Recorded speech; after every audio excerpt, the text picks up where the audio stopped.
It's time to start the only way we know how, with the warm-up.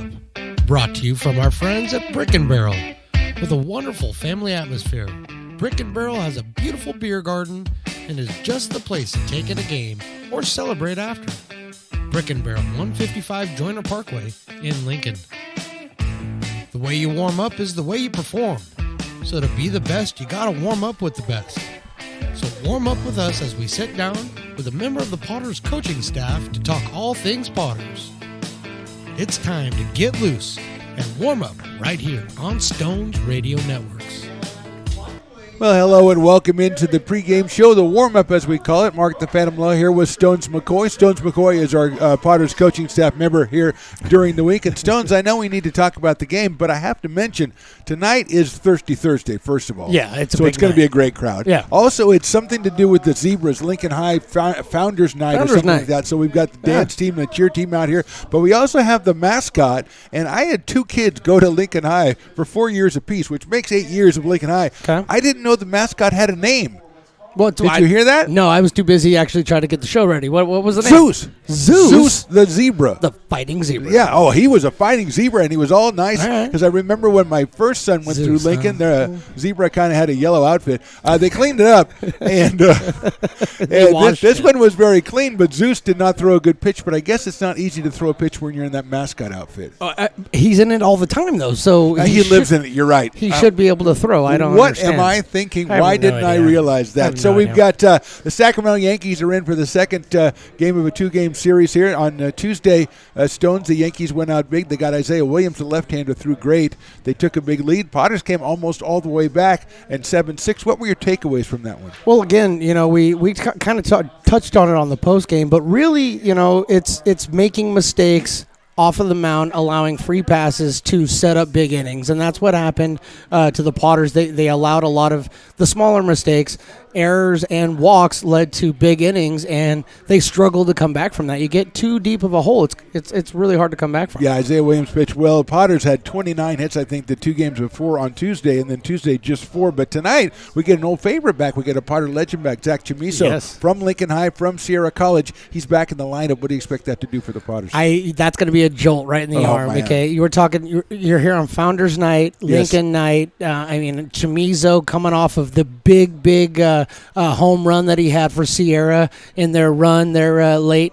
So huge bat. There's going to be a lot of electricity coming off of him, and I really hope that he'll give that to the rest of the guys out there. Yeah, a real old Pioneer Valley League theme tonight is Peyton Stumbo of Placer High pitching for the Potters. Noah Souza out of Colfax High, which is the old league they used to have. He's throwing for the Sacramento Yankees. So a big one tonight, Stones. 1-3 in the season. Doesn't really mean that much, but how important to come out and just play well tonight. Well, yeah, you just want to be competitive. Early in the season, it's not necessarily about the W's and the L's, even though you want all the dubs you can get. You do want the dubs. But it's really about being competitive and finding yourself working in situations that you're going to find throughout the season and doing the right things. And that's really what the Potters are going to focus on tonight. I'd like to see them get the W, but I'd also like to see them be very competitive. There you go, Stones McCoy, Mark the Phantom Low, bringing you the warm-up. We're back with more pregame right after this on the Stones Radio Networks. Loomis Basin Brewing Company, a proud sponsor of your Lincoln Potters.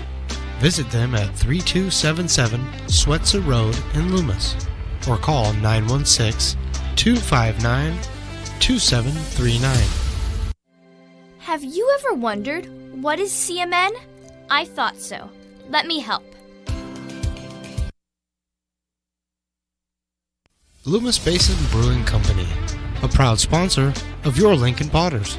Visit them at 3277 Swetzer Road in Loomis or call 916-259-2739. Have you ever wondered, what is CMN? I thought so. Let me help.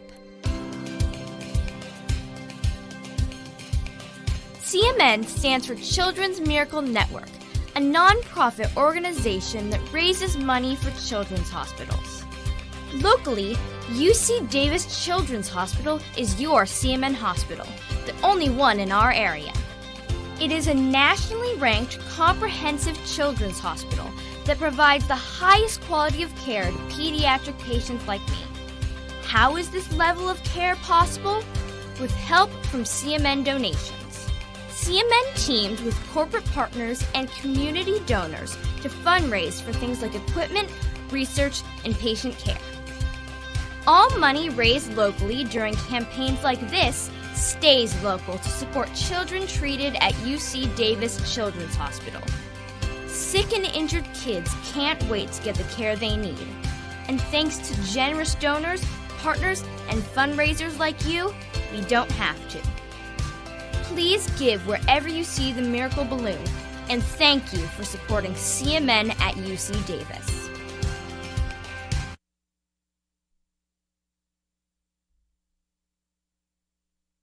Lincoln Potters Baseball. Come on out and join in the fun.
Gaspar is going back, still going back, still going back. He reaches up, and that one is out of here. A two-run home run for Brandon Motherall.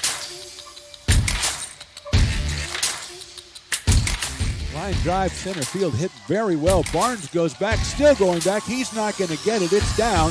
One run scores. Here comes Roselle around third. They're going to send him as well. The throw's coming in. Cut off. It's a two-run triple for Zach Chamiso. Breaking ball is hit well to left field. It is gone. A home run by Clayton Coates, and he really turned on that one. That ball is way out of here. I mean, way out of here. A home run for Trey Fleury, number 2. And I think Trey has made a statement, and that statement is, I want to be the post-game guest on the Lincoln Potters broadcast on the Stones Radio Network. That ball's hit high. It is hit far. It is gone. A 3-run home run by J.T. Walden. High fly ball. That's well hit to left field. Brum goes back, still going back, reaches up. That ball is out of here. Brennan Roselle, the Fighting Zebra alum, pounds one to left field. The Potters lead this one 12-3, and somehow he's got the flag too. Potters fans, Potter up.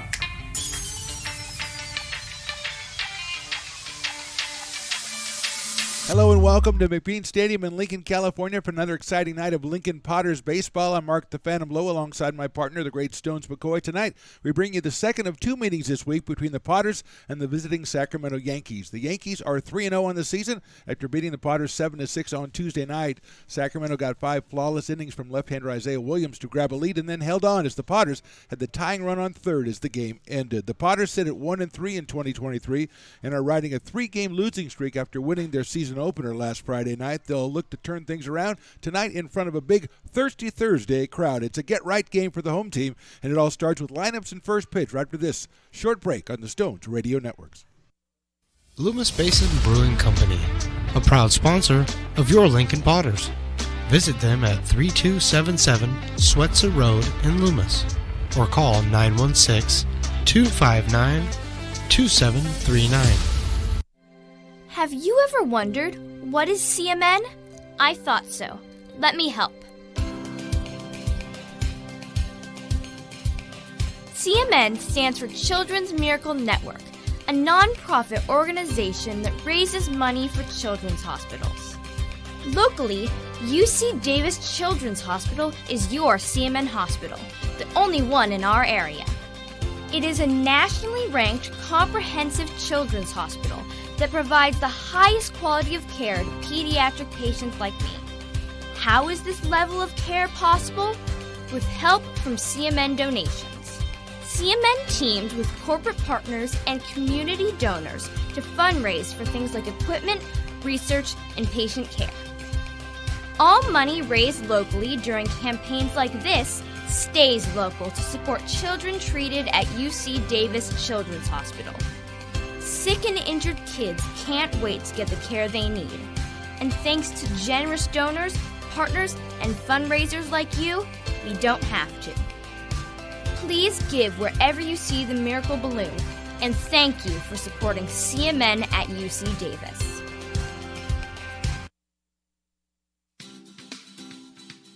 Astro Air Design Incorporated, where you feel the difference. We are a locally owned and operated heating, air conditioning, and custom sheet metal company committed to the highest quality of craftsmanship at a competitive price. Our trained and certified technicians have the knowledge and experience required to install, maintain, or repair your home comfort solutions. Our upfront pricing gives you the peace of mind because you know your price is locked in. Call Astro Air Design Incorporated today.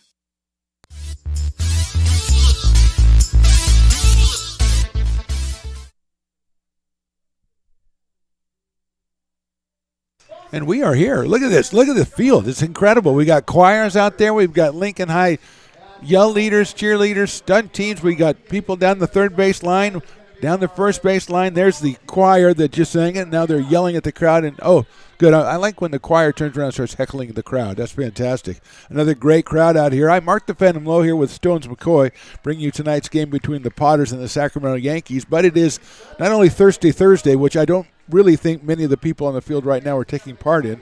It's also Lincoln Zebra Founders Night, and that means it's about Lincoln High. So we brought Zach Chamiso back, put him out at shortstop so we can have a kid from Lincoln High. But we got, I'm not even sure who is this the Lincoln Choir? Do we know, Stones? Lincoln High? Well, I don't know. Whoever they were darn good. We've also got yell leaders down the third base line, first base line. I think a little inside knowledge, we were talking to the director of the team, and I think between the third and fourth inning, they're going to put on a demonstration. Maybe I can persuade Mr. Stones McCoy to leave the cameras on the field at that time and bring that to you. But right now, we're getting ready for a ball game as the Potters, 1-3 on the season, are going to take on the Sacramento Yankees. Yankees won on Tuesday 7-6, and as we talked about in the pregame warm-up with Stones McCoy, it was a game that the Potters kind of put a little too much a little too many obstacles in front of themselves. So runners on base, free passes, things of that nature. They got behind because Isaiah Williams of the Yankees threw a great 5 innings. Potters came back when the relief pitchers for the Yankees also put a lot of runners on base, but the Potters, after getting about 34 hits, I believe, in the first 2 games of the season, 34, 35 hits, got just 4 in that game on Tuesday. So they're going to come out and try to bring the bats with them tonight as they try to go to 2-3 on the young season under new manager John Peters. Peyton Stumbo, the right-hander from Placer High in the University of Nevada, Reno, he will be on the mound for the Potters. He'll face the first 3 Yankees. It'll be J.D. Madrigal, the right fielder, then Dylan Drake, the second baseman, and Joaquin Murphy, the designated hitter. After that, the Yankees are going to go with Cowan Meyer, the third baseman. Mike LaPlaca is playing first tonight, batting 5th. Dylan Stallions, the shortstop, hits 6th. Christian Smith, the left fielder, batting 7th. Joseph Portwood is in center field. He bats 8th. And Avery Isola behind the plate is batting 9th. Noah Souza on the mound for the Yankees. But right now it's the Potters' turn to be in the field as the throw to second base. A bad harbinger of things to come. I hope not, as it goes all the way into center field. It's retrieved by Jarrett Curtis out there and makes its way back into the infield. And JT Maloney is going to hand it over to Peyton Stumbo, who went 1 inning in his first appearance this year. On Friday night, got the save, an inning, a hit, 2 strikeouts, no runs for Peyton Stumbo. So here's J.D. Madrigal. J.D. had an interesting game on Tuesday. He was 0 for 1, but he scored twice. He was hit by a pitch and walked twice. So he was on the bases a lot before being replaced in the late innings. Stumbo's first pitch is outside for a ball, 1-0. J.D. from Cal State Stanislaus will be followed by Dylan Drake and Joaquin Murphy. That one is a little bit high for a ball, 2-0. 2 balls and no strikes on J.D. Madrigal, getting started on a beautiful night for baseball and a real fine crowd out here. Swing and a miss by J.D. Madrigal. 2-1. It's a Thirsty Thursday, which I think means $3 12-ounce offerings from the Farmers Brewing Company. That fastball is on the outside corner, evens it up at 2-2.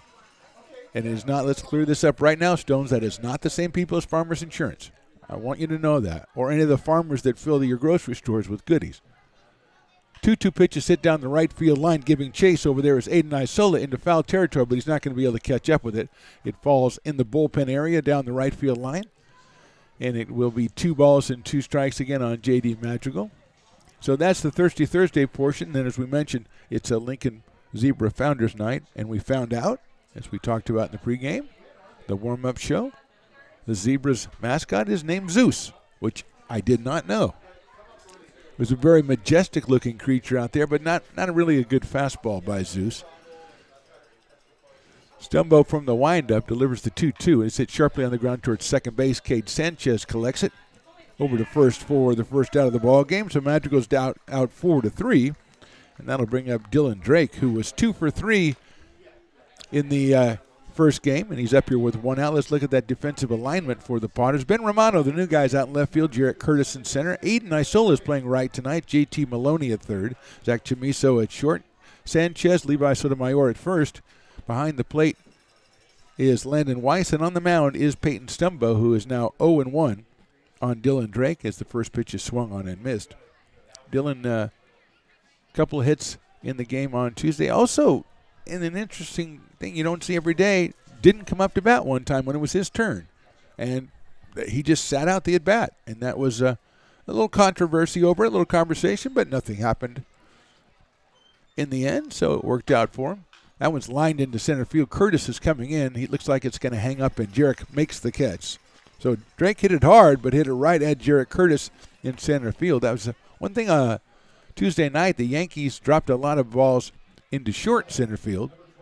Got a couple of base hits, popping them into short left and center field. Here's Joaquin Murphy, who was 3 for 3 in the game on Tuesday before exiting. The DH today for the Sacramento Yankees, who are 3-0 on the young season. Murphy takes outside, 1 ball and no strikes. Sails outside again. Joaquin he was 2 for 2. It came from his third time. Hit a ground ball, hit the umpire in the leg. Umpire said, hey, my bad, you're on first base. So that was his third hit of the game. 2-0. That one swung on and missed. 2-1. Landon Weiss behind the play, as I believe he's been every game this season for the Potters out of William Jessup University. 2-1 pitches, chopped foul back to the screen. 2 balls and 2 strikes on Joaquin Murphy. Cowan Meyer, the third baseman, batting in the cleanup spot today. He had a big 2-run single in the game on Tuesday.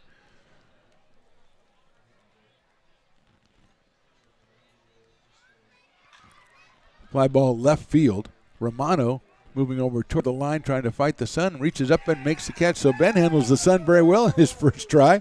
1, 2, 3 for the Yankees in the top of the first. We go to the bottom of the first. Yankees nothing. Potters coming to bat. It begins on the farm, where hard work breeds motivation. Care is taken under watchful eyes. With new growth comes inspiration, where playtime is mandatory. Welcome to Dueling Dogs Brewing Company. Meet the Stevens, a husband and wife who work hand in hand to craft exclusive small batch beer, mead, and cider. Using locally sourced ingredients to ensure freshness in every glass. Where a community of farmers, local artisans, and amazing food make for a truly inspired atmosphere.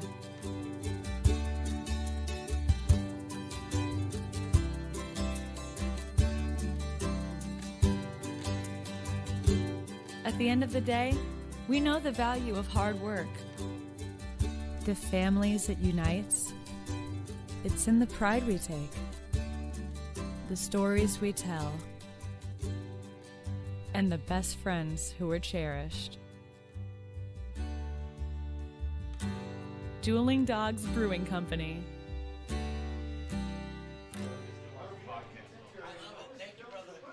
Lincoln Potters Baseball.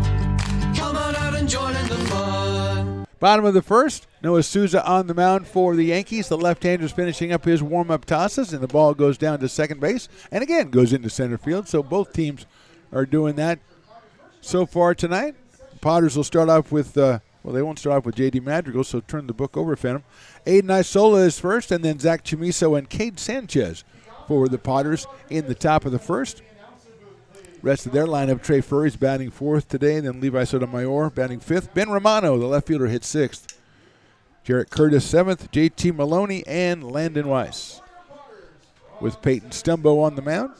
Aiden Isola, 235 so far for the Potters. 4 runs batted in. The right-hander from Sac City College and Granite Bay High School. First pitch by Souza is outside. 1 ball and no strikes.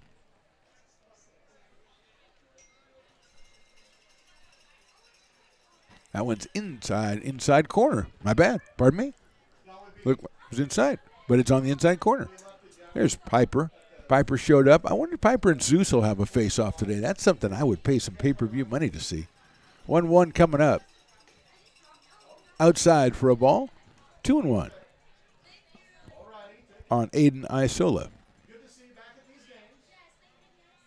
Willie Preston to our right, the best in the business, has to greet a never-ending stream of well-wishers. That ball's lifted high up into left center field. Portwood comes over, reaches up and makes the catch, even though there was a fan who yelled, "I got it, I got it." Portwood somehow able to concentrate enough to make that play. So you got to give him credit for that. One out, and here's Zach Chamiso making his Potters debut here in 2023, a Potter legend. Came out of Lincoln High School, plays at Sierra College. They went to the state tournament, came in third in the state tournament, and now he's headed to UC Riverside. So congratulations to Zach. We've watched him for a couple of years now. He certainly deserves everything he gets, except for that high inside fastball, which he missed. So maybe I'll change my entire idea. No, I'll stick with you, Zach. Don't worry about it. 0-1. Left-hander against left-hander. Cade Sanchez to follow. Zach takes that outside for a ball. I'm going to take a couple of innings to get this umpire's body language down because he's always ready to pounce and call strikes. I got to watch him. Here's the 1-1 from Souza from the windup. Zach takes it right down the middle. Nothing mysterious about that one. 1 ball and 2 strikes. Looks like there are a number of patrons who have embraced the Thirsty Thursday theme, and they are doing their best to live it out in real life. Look out. That one sailed right in and hit Zach right in the back.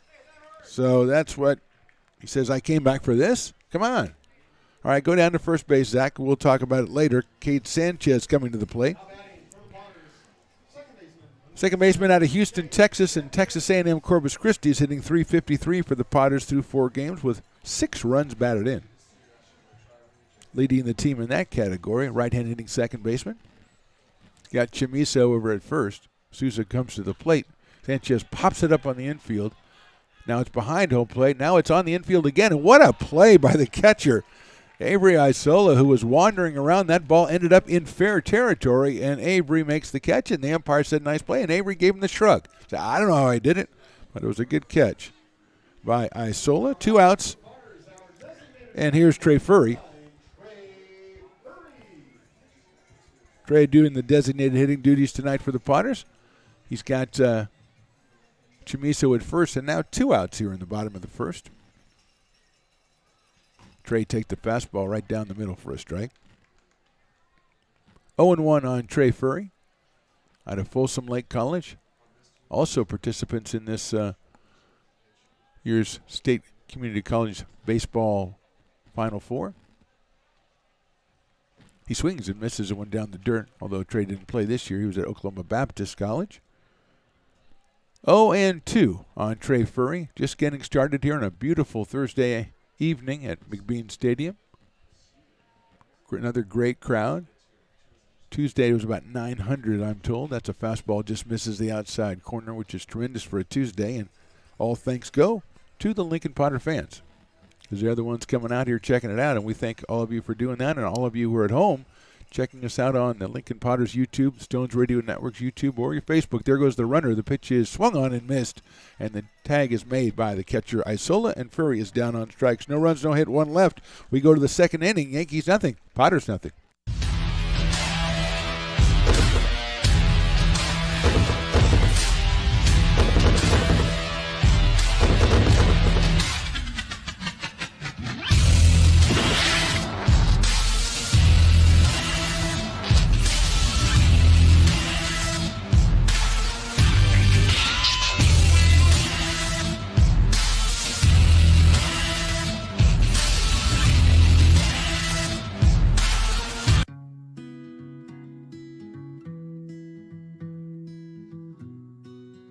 Lincoln Area Archives Museum is the official partner of the Potters' 100th anniversary season. The museum is located just around the corner in Bierman Plaza in the center of the Old Historic District.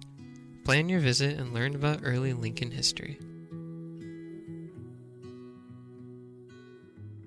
The mouth-watering Big Mac with a savory Filet-O-Fish and a tasty McChicken. My goodness, that looks good. Oh, you're making a McDonald's menu hack. Yes, a land, air, and sea. Oh, it's going to tip over. No, it's good. It's good. Very stable. Order the land, air, and sea by name. Build it by hand. Lincoln Potters Baseball.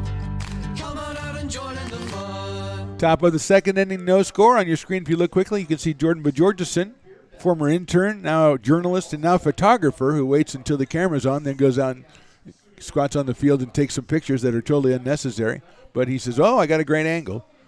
But we welcome Jordan back to McBean Stadium. Top of the second, Cowan Meyer, Mike LaPlaca, and Dylan Stallions, the first 3 against Peyton Stumbo, the Placer High right-hander, facing a Placer High fellow alum, Cowan Meyer, who was 1 for 3 with a run scored and 2 runs batted in the game on Tuesday.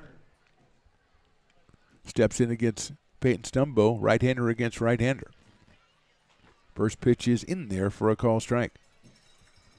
Yankees wearing their white jerseys today with white pants and blue lettering. Kind of sharp, I got to say, Stones. Kind of sharp. That one's hit up in the air to right field. Isola's on the move. He's going to go into foul territory and not going to be able to get it. I don't think. No, it's on top of the screen out there as the VIP Kiln section, which is, again, very heavily populated out there because people have been listening, Stones, and they know that that is the way to go. You get your group of 10, 20, or 30. I don't know the real number. And you get them together. You go to LincolnPotters.com. You look up all the necessary arrangements, and you get those people out there and put them in the kiln. It's refurbished out there. It is absolutely fantastic. And I salute you and I wave to you. They didn't know I was doing that. Breaking balls popped up out of play. I guess it's because we were here when they did that and they put the new floor in or whatever it was they were doing. Yeah, new concrete, whatever you call it. Just I know the misters are out there. Everything is fantastic out there. I'm going to go out. Let's do a game from out there. Can you get that set up? Fastball's high and outside. I know you say you can. But when we're out down there, I want people to know that Stone set this up. We're doing a game from the VIP area. Let's do it. Put that on the list. Breaking ball's fouled back to the backstop. When it's on the list, I know that means it's going to get done around here. When you work for Stone's Radio Networks, as I'm told I do, things happen. And they're always good, but things do happen.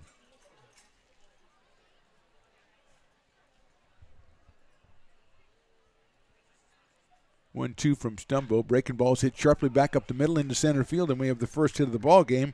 Cowan Meyer with his second hit of the two-game series. Clean single up the middle on a breaking ball, and he's at first with nobody outs, and Mike LaPlaca is going to come to the plate.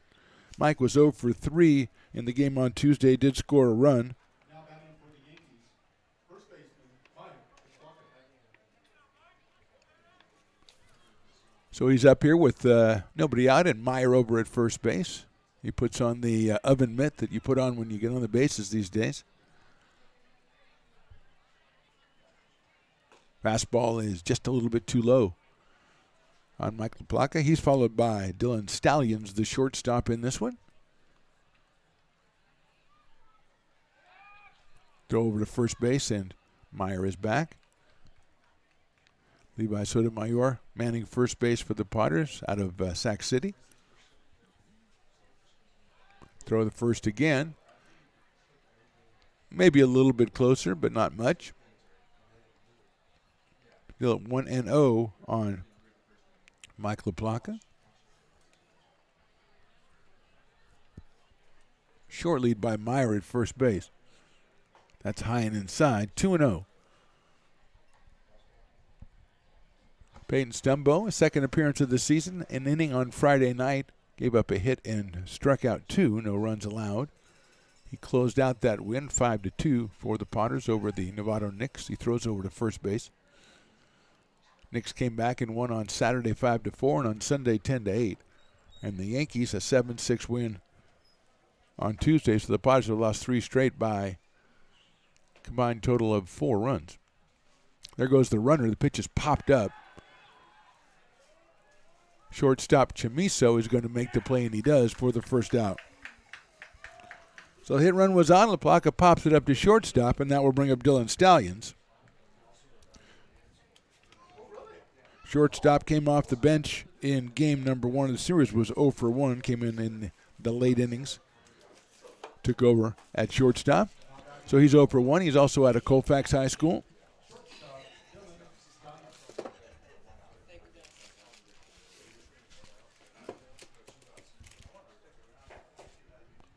Throw over to first base, and Meyer is back.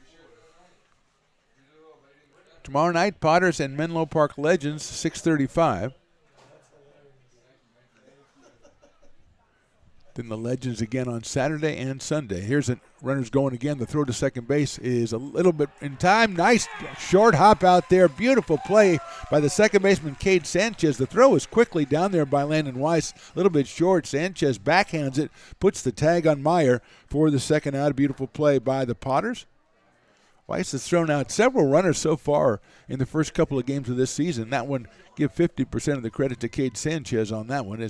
Makes a fine pickup and tag.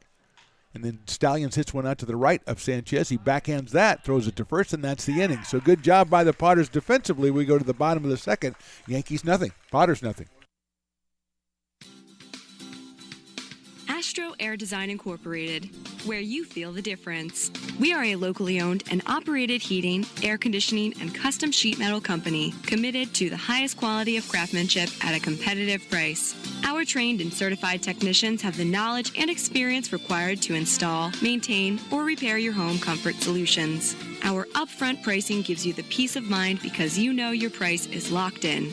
Call Astro Air Design Incorporated today.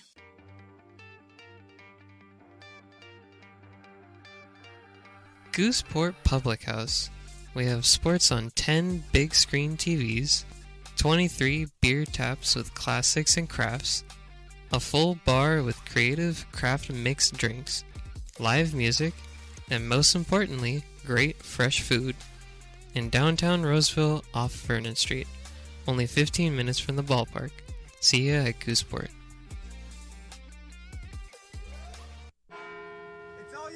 No, I insist. It's your turn. Nope, I think it's your turn. I appreciate you so much. Thank you so much. Go. I appreciate your appreciation. It fills me. Safe drivers save money with Farmers. Just for driving safely? It's a Farmers policy perk. Get Farmers and you can get a safe driver discount simply for having a clean driving record for 3 years. Come on. After you. After you. Safety first. Get a whole lot of something with Farmers policy perks. We are farmers. Bum, bum, bum, bum. Lincoln Potters Baseball. Come on out and join in the fun. Well, that's embarrassing. Stones McCoy, we had a race. Piper with the second inning race, as he always does. He did not come in last, but he was beaten by Zeus, the Zebra's mascot. You know, the Lincoln Potters Founders night tonight, and Zeus, I don't know if Zeus has a different sensibility, but he just dusted those guys. Average age of the competitor, I get probably 6, but still actually probably a little lower because number 2, if you could see number 2, look at number 2 there. That guy actually boosts pretty good. I wish I walked that smoothly. That's all I'm saying.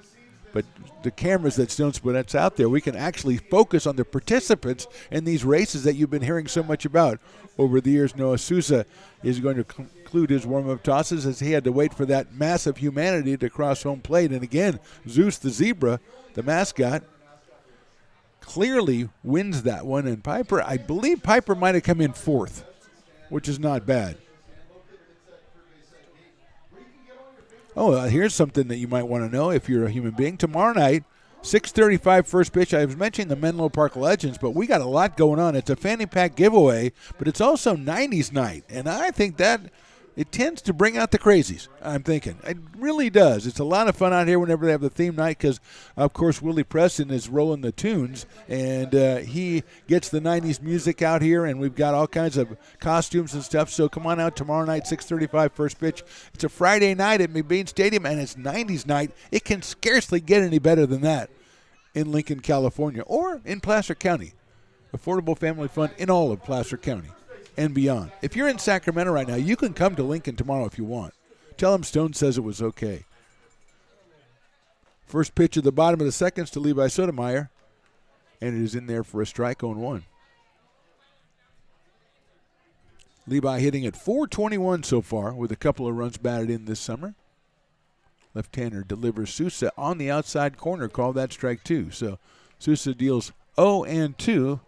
Noah probably happy. He probably upset that we're not playing the Yankees tomorrow because I think Noah would like 90s night. Just seems like a 90s kind of guy to me. That's fouled out of play by Levi Sotomayor.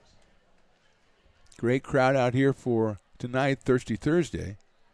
And those tend to be very popular. We had 2 for Tuesday on Tuesday. Great crowd out here. And then Thirsty Thursday. That's outside for a ball. And I like it when you just have the random guy holding a beer walking behind the backstop, just wandering around holding a beer, looking up in the crowd. That's baseball, baby. You can see, he's almost out of the screen. Swing and a miss. So Sousa pulls the string on Sotomayor, gets the strikeout, his second in a row, second of the night. And here's Ben Romano, the new guy, the left fielder. Ben out of Mendham, New Jersey. He attends Tulane University. He will next year anyway. Tulane in the NCAA baseball playoffs, the regionals, which start, I believe, tomorrow, and some of his Tulane teammates will be joining us on the Potters this summer. So we're rooting for them, but we kind of like to have them out here too. Ben swings and misses. Gets away from Isola. He picks it up, and it's 0-1 on Ben Romano. 6'2" and 205 for Ben. Watches that one come in. It's a call strike, 0-2. So Sousa, very accurate so far through an inning and a third. Getting a lot of call strikes. The left-hander from the right side of the mound. Here's the pitch. Outside. I always get criticized by my son because he says, you never tell what side of the mound the pitcher's standing on, what side of the rubber. I'm like, okay. And then I just told him to go away. I don't know how to answer that. But I just did it for him. Swing and a miss. Romano's down on strikes. That's 3 in a row by Noah Sousa. And it'll bring up Jarrett Curtis, the center fielder. Jarrett 0 for 4 so far on the summer, has scored a run. He comes to us from Cypress, Texas, and Texas Tech University. We're in number 1, and the Potters very snappy blue uniforms with the orange piping. Kind of like that. I like that. I like the blue being the dominant color in those two rather than the orange. Nobody asked me, though. Ball 1 outside. 1-0.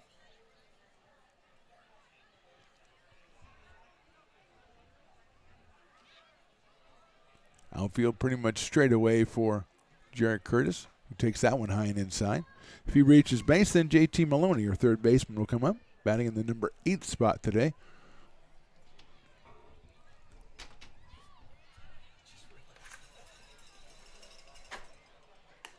Three and 0. Really a lot clearer when you open the window. No wonder that bug was in front of me the whole first inning. I get the ambiance coming in when I open the window. 3-0 pitch to Jarrett Curtis. It's right down the middle in there for a strike, and I can see that clearly now. I'm old Johnny Nash. Remember Johnny Nash? I can see clearly now. 3 balls, 1 strike. That one is called strike 2, as Curtis is maybe 4 steps down the first base line on a pitch. I kind of agreed with Jarrett. 3-2. Sousa just 21 pitches so far through an inning and 2/3 with 3 strikeouts. That's outside, ball 4. So Curtis goes down to first base. Second base runner off Sousa. He hit a batter in the first inning. It brings up JT Maloney, hitting at .235. The shortstop, or actually playing third base tonight. He's played shortstop a couple of times this summer out of Sac City College. Right-handed hitter steps in.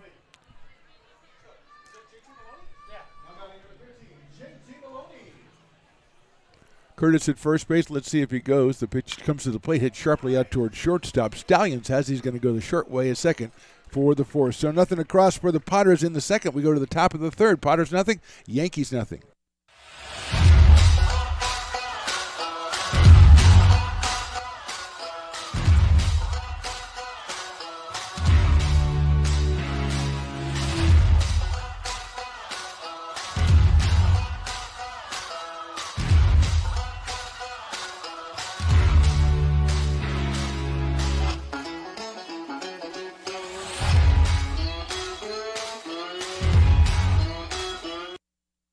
Being in the market for a new home comes with more than just buying a property.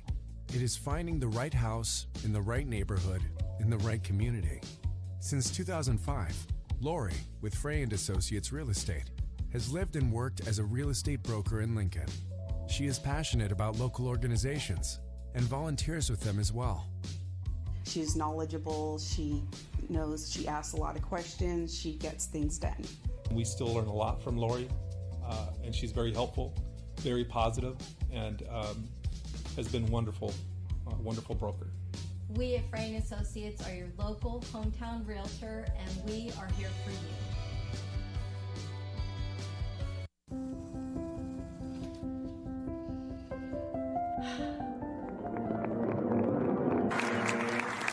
Welcome back, Olympia's 5th grade orchestra. Perhaps there's no place like your home because you made it so at RC Willey. Lincoln Potters Baseball. Come on out and join in the fun. Top of the 3rd, Peyton Stumbo out on the mound for the Potters. He'll face Christian Smith, Joseph Portwood, and Avery Isola, the bottom 3. Stones McCoy again showing you his wizardry during that commercial break. He put a little inset there so you could watch the axe throwing championships, which have quickly become a real favorite pastime out here. And we had a couple of good throwers today, Stones. One guy had two of his axes actually stick on the target, and he was the winner. Tremendous job. And then the second place, she came in there, threw the first one really high, brought it down a little. Third one was nails. Stumbo's first pitch is in there for a strike to Christian Smith, who was 1 for 2 on Tuesday. So I'm kind of getting into the axe throwing. I'm almost ready to progress to real axes, though. Because, I mean, why not? And then put Jordan out there. That one is down low for a ball. Yeah, probably not a good idea. And plus, you'd never get it insured. 1 ball, 1 strike, leading off the top of the third against Peyton Stumbo. That one is in there for a strike. 1 and 2. Both pitchers looking very sharp in the early going here. The Koufax versus Placer High matchup. 1-2 pitch is hit up in the air, foul down the first base line. And the umpire very helpfully, after the ball lands in the parking lot, goes foul ball. The guy's earning his money out there. That's an industrious fellow. Momentary hold up here as we are cleaning up the Potters bullpen. Here's the 1-2. That's chopped foul down the first base line toward the Potters dugout, which that's not really populated by as many people as it usually is. Somebody must have got the memo. There's only like 4 guys out there. They probably don't have most of them are on the field, so there you go. 1-2 pitch sails outside. Sliders 2 balls and 2 strikes on Christian Smith, Joseph Portwood, and then Avery Isola. 7, 8, and 9 for the Sacramento Yankees.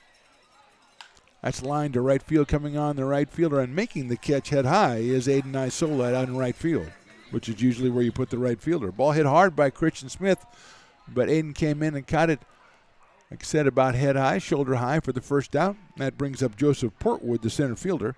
Joseph was 1 for 3 the other night and scored a run. And I believe Mr. Portwood has got the designation of Dueling Dogs batter of the night, which means if he strikes out, it's 50% off Loomis Base and Brew products or Dueling Dogs products. And I don't know, again, Stones, we get into this every time, how that works with Thirsty Thursday. You've already got a deal going. And okay. Fouls that one off, and it's 0-2 very quickly. Let's see if we can get some barking going on from this crowd. We got a large crowd. We get some good barks out here. I don't think they really realize what's at stake here. 0-2. Half off Dueling Dogs at stake. Here's the pitch. Fouled out of play again. Early in the game, everybody's...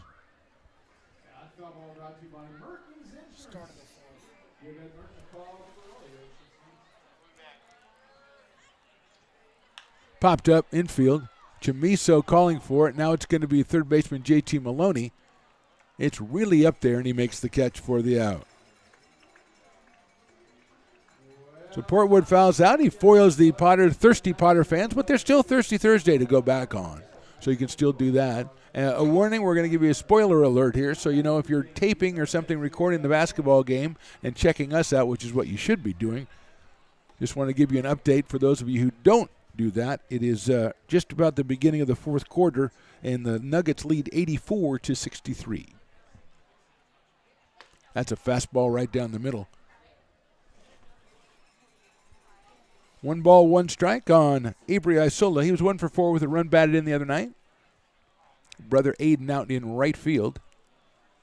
And Avery's team won the first of the battle. They won Tuesday night. Fastball again, that just misses. 2-1. So he had bragging rights for Wednesday anyway. Probably most of Thursday too. He's probably been on it today. Swing and a miss. Fastball inside corner. 2-2 on Avery Isola. Top of the order, J.D. Madrigal is next if Avery reaches base. Fastball misses the outside corner, goes full. 3 balls and 2 strikes. Top of the third, 2 outs here. No score so far. Pitcher's duel between Stumbo and Sousa. 3-2 pitch, swung on a miss, and that's the inning. 1-2-3 for the Potters. That's the first strikeout for Peyton Stumbo, and as we go to the bottom of the third, it's Yankees nothing, Potters nothing. Old Town Pizza, a proud sponsor of your Potters baseball, will deliver you a slice that you won't soon forget. Come see why they've been voted the best of the best 12 straight years. Visit otpizza.net to get yours today. But don't take it from me. I think Old Town Pizza should be expanded through the state or even through the country because it's so delicious.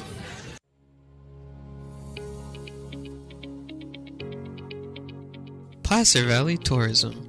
Our mission is to increase the health of the hotel industry through occupancy and average daily rate in Roseville, Rockland, and Lincoln. Proud partner of the Potters in the 2023 West Coast World Series Tournament from August 8th to 11th.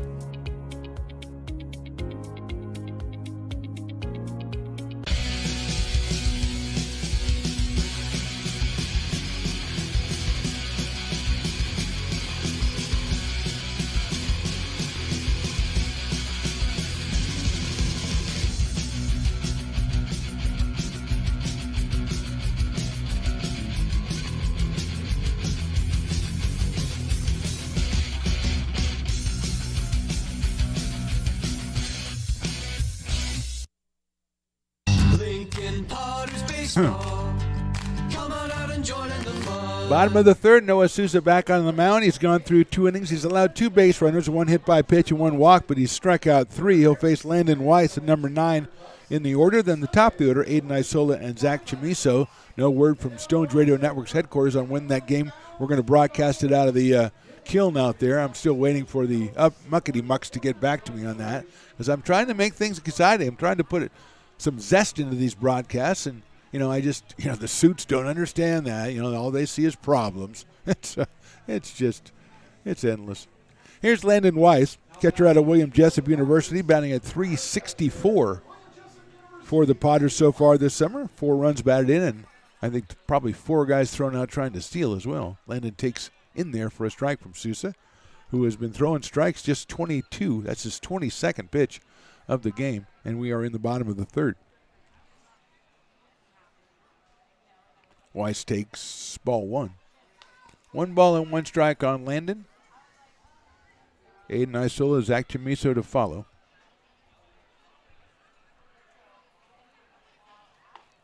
That is in there, call strike 2. Potter's working on 4 hits in the last 11 innings against Yankee pitching. Here's the 1-2. Swing and miss. Fastball got him. 4 strikeouts for the first 9 batters for Souza, and that brings up Aiden Isola. Right fielder comes in at .235. He flied to center field to open the Potters half of the first. Right-handed hitting right fielder with the catcher, Brother Avery, behind the plate. And here is Aiden.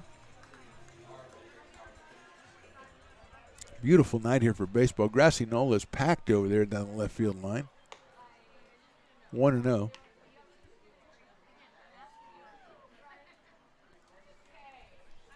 Just another great crowd of Lincoln Potter baseball fans, and some Yankee fans probably.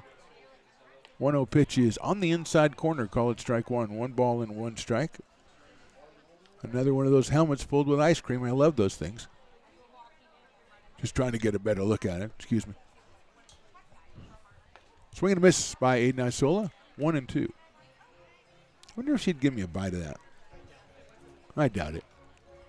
1 ball and 2 strikes. Don't push your luck, Venom.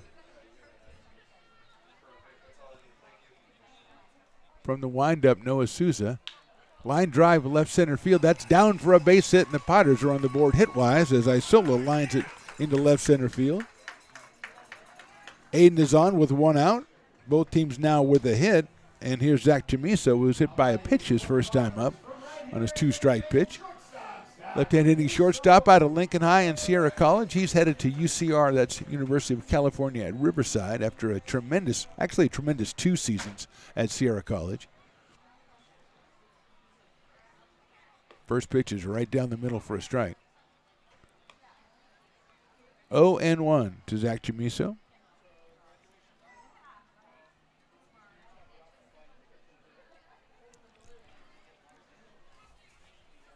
Isola leading at first. That's high for a ball. 1-1. Cade Sanchez to follow Zach. Potters trying to do something here in the bottom of the third of a scoreless game.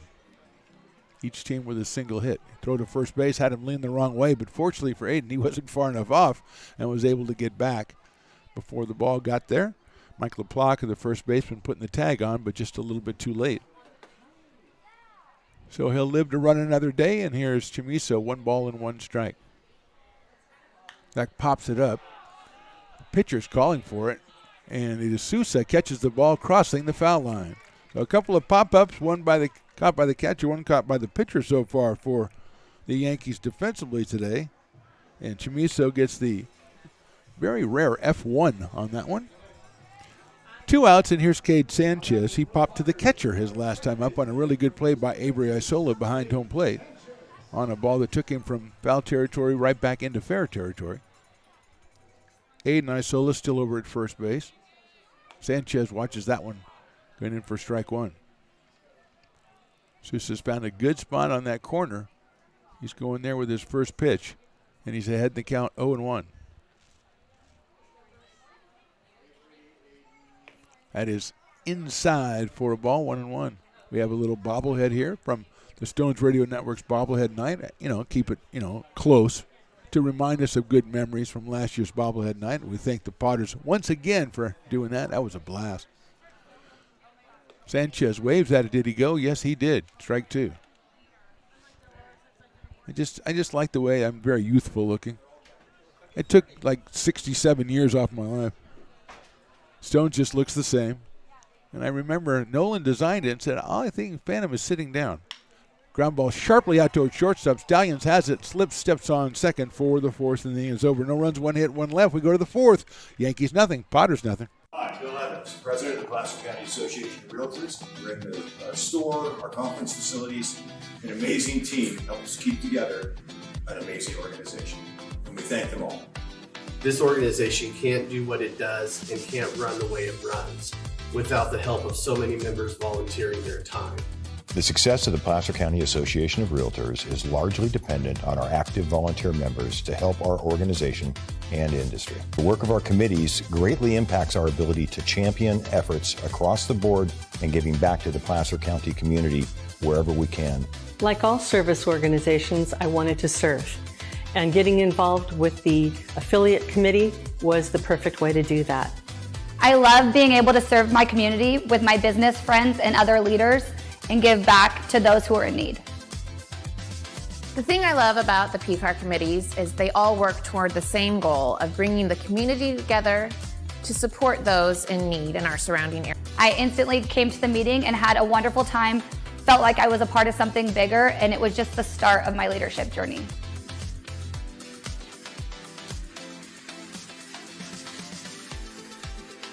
Loomis Basin Brewing Company, a proud sponsor of your Lincoln Potters.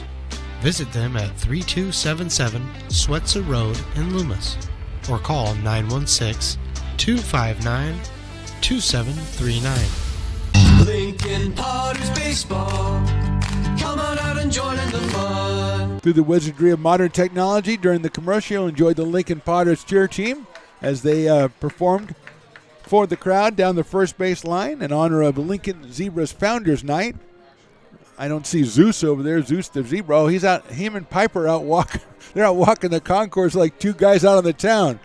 Oh, man, those two guys are fast friends. So a little bit more of the performance for you there. Stones McCoy doing the wizardry, giving you the commercials, giving you the stuff what's happening on the field. We don't want you to miss a minute because if you see it, then you go, hey, I got to go out there. I'm going to check it out there. I won't be able to enjoy the Stones McCoy camera, but I can get out there and see it for myself and give yourself a better idea of what you're going to see out here. It's a big night. We're going to have a bunch of more promotions, which we'll be bringing you about information out throughout the evening. But this one, Peyton Stumbo, has got to hurt because he's out of Placer High, and he's waiting for the Lincoln cheerleaders to get done. That's got to really stick in the craw there of the right-hander. University of Nevada prospect. Very appreciative crowd down the first base line. I hope they come out and do one down the third base line later on in the game. That would be only fair, wouldn't it, Stones? I mean, come on.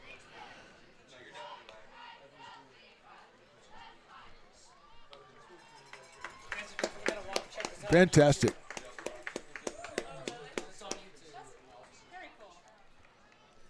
I think they've got an encore. I think they were going to go, and then the encore, the crowd's bringing them back for another encore. I think we're in a V formation here as I'm going to try out for that ESPN cheerleader show. Maybe they're looking for new talent here.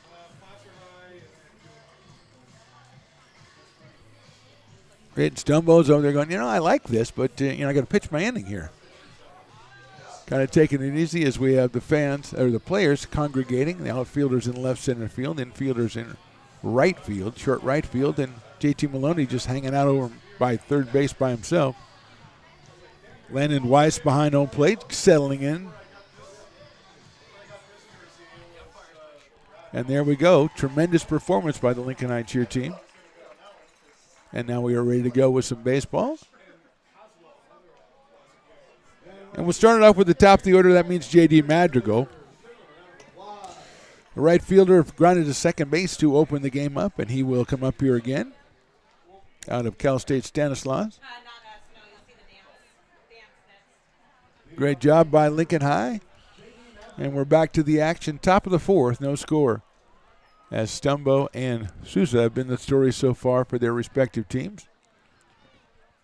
First pitch is outside to J.D. Madrigal.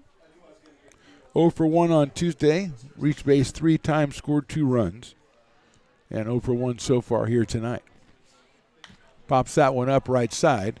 Sanchez shading his eyes, coming over toward the foul line. In foul territory, Cade makes the catch. Hung with that one for a long time and finally made the catch just in foul territory for the first out. And it'll bring up Dylan Drake, who had a line drive to center field his first time up, but it held up for Jarrett Curtis to make the catch. So Dylan is 0 for 1, 2 for 3 the other night for the second baseman.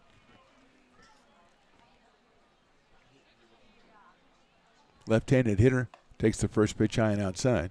Played shortstop the other night. Moved over to second tonight as Dylan Stallions from Colfax High is playing shortstop right down the middle, evens the count at 1. 1-1 on Dylan Drake, 1 out here in the fourth. Swing and miss, something off that by Stumbo. Gets him ahead in the count, 1-2.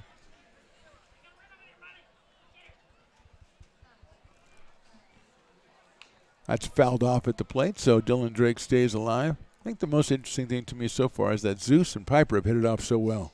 They're down at the freaking Barrel backyard. If you're a mascot, you can't. I'm not saying. Swing and a miss, he got Drake. Going to have to go down to first base with it by Landon Weiss and gets Drake by a step as the ball hit the dirt, but he is out on strikes. 2 outs here in the fourth, and here's Joaquin Murphy, who flied out to left field his first time up. I guess they were just headed down to the VIP area. They weren't really stopping at the backyard, although I don't blame them. How do you card like a zebra, It'd be tough. It'd be tough for the cats in the backyard down there. Murphy, the big chopper out toward shortstop. Chamiso has it behind second across the diamond, scooped up at first base. Nice play, Levi Sotomayor, and that's the inning. 1-2-3, a quick one for Peyton Stumbo and the Potters. We go to the bottom of the fourth. Yankees nothing, Potters nothing.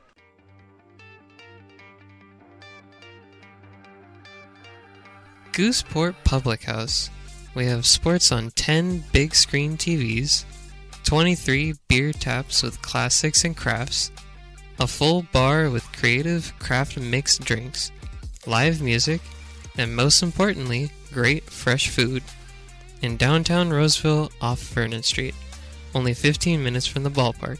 See ya at Gooseport.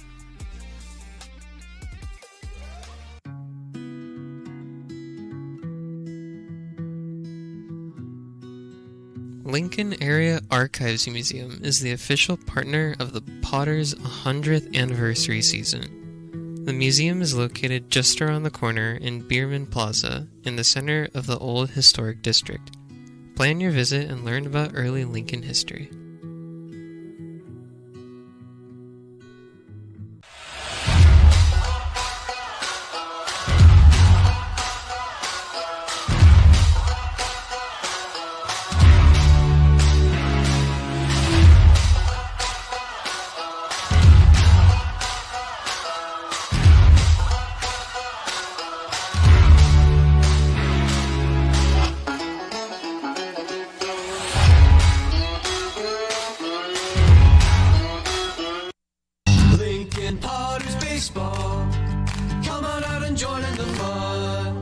epic air guitar battle going on right now as Zeus, the zebra, and Piper the peacock are going at it. Zeus was for a minute on his back there, and I thought he was trying to do a little Jimi Hendrix. I think he fell asleep. I think that was the problem. Now he tried to break a Nerf guitar, and the winner is Piper the peacock? So I don't know. They're such good friends now. They don't want to take it at the expense of the other. Oh, what an epic confrontation that was. And we are back to another one out here as Trey Furry comes to the plate. He's followed by Levi Sotomayor and then Ben Romano against Noah Souza, who's cruised through the first 3 innings, allowing just a single hit and striking out 4. Furry struck out back in the first inning, so he is 0 for 1 in this one. Right-handed hitter against Souza. Outside for a ball. He really works that outside corner on the first pitch to the right-handed hitter so far, and Trey's ahead in the count, 1 ball and no strikes.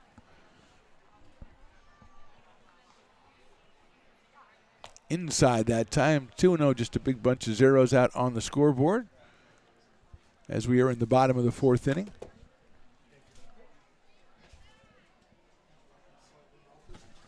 Here's the 2-0. That one just misses the outside corner. That's 3-0 on Trey Furry. Potters have just 4 hits in the last 12 innings against Yankees pitching. Their only hit tonight. So base hit by Aiden Isola. 3-0 pitch is down low. Take your base. So Furry gets the walk on 4 pitches. Second one allowed by Noah Souza. He's also hit a batter. So with runner at first and nobody out, Levi Sotomayor coming to the plate. He struck out back in the 2nd inning, hitting .421 coming in for the Potters. First baseman out of Sac City College, left-hander against the left-hander Souza. A little bit of limbering up going on for the Yankees in their bullpen. First pitch is a little bit outside, 1-0. 1-0 on Levi Sotomayor.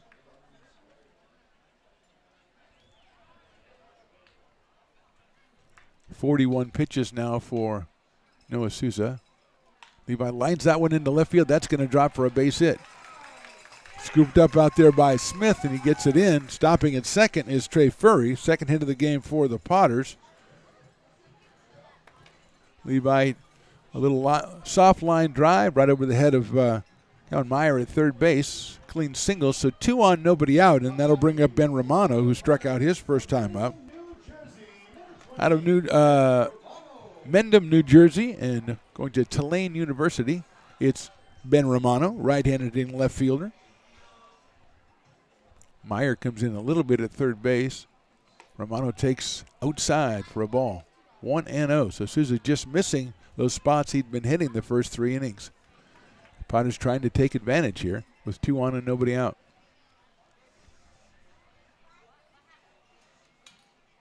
Romano swings and misses. He got a good one there. Couldn't catch up to it. Evens the count, 1 ball, 1 strike. Jarrett Curtis, the center fielder, on deck. Jarrett got a base on balls his first time up.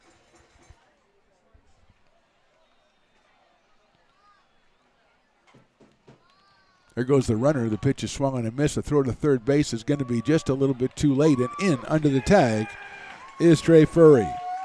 Following him up is Levi Sotomayor. He takes second.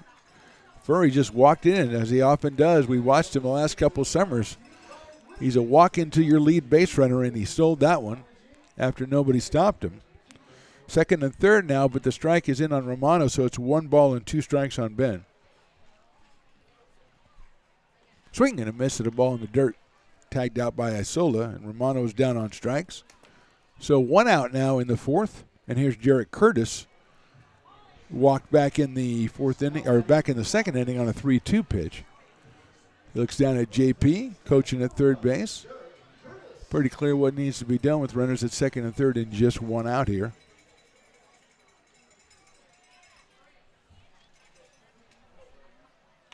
He hits it foul off to our right. 0-1. Mike LaPlaca is playing a little bit behind the bag at first. Meyer behind the bag at third.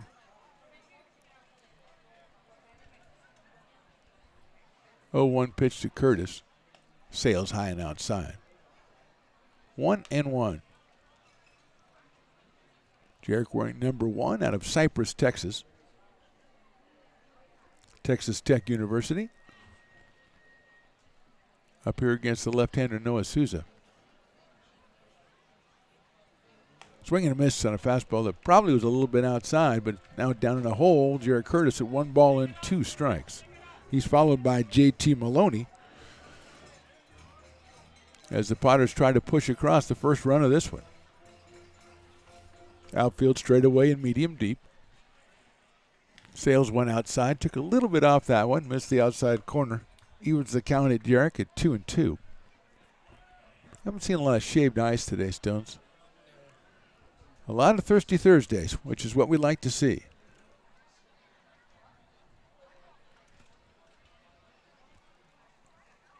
Two sails high and outside to Jarek Curtis. Now it's a full count for the second time in a row on Jarek. Last time they missed outside with the 4 ball. See what's going on this time as we're at 1 out in the bottom of the 4th.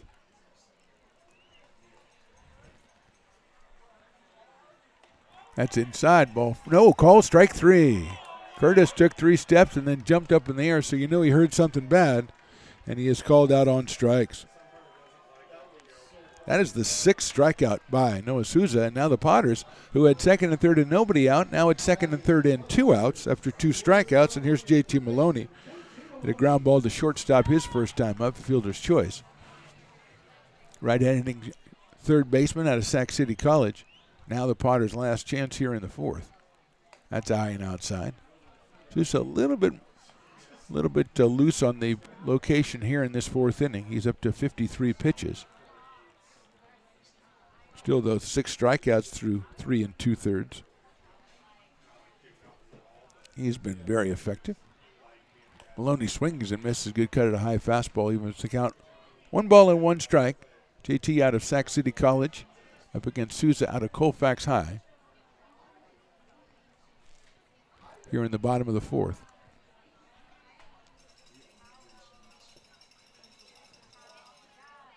That one sails high. There's Isola with a fine save as he had to get up on that one. A little basketball move to keep that one from going back to the screen. And that one's so high, it wouldn't have hit the backstop, but would have hit the netting and would not have bounced back to Avery. So good play by Isola behind the dish. Keeps it a scoreless game for the moment anyway. 2-1 on JT. Watches that one high and outside. Off the plate, 3-1. Landon Weiss, the catcher, the number 9 hitter on deck.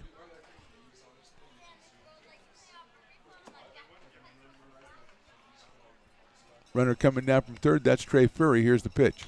Popped up right side. See if it stays in play. LaPlaca coming over, reaches up, and he makes the catch for the 3rd out.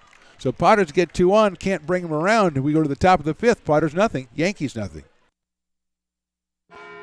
It's all you. No, I insist. It's your turn. Nope, I think it's your turn. I appreciate you so much. Thank you so much. Go. I appreciate your appreciation. It fills me. Safe drivers save money with Farmers. Just for driving safely? It's a Farmers policy perk. Get Farmers and you can get a safe driver discount simply for having a clean driving record for 3 years. Come on. After you. After you. Safety first. Get a whole lot of something with Farmers policy perks. We are farmers. Bum, bum, bum, bum. Loomis Basin Brewing Company, a proud sponsor of your Lincoln Potters.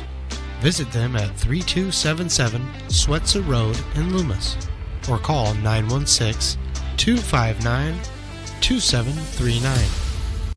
Being in the market for a new home comes with more than just buying a property. It is finding the right house in the right neighborhood in the right community.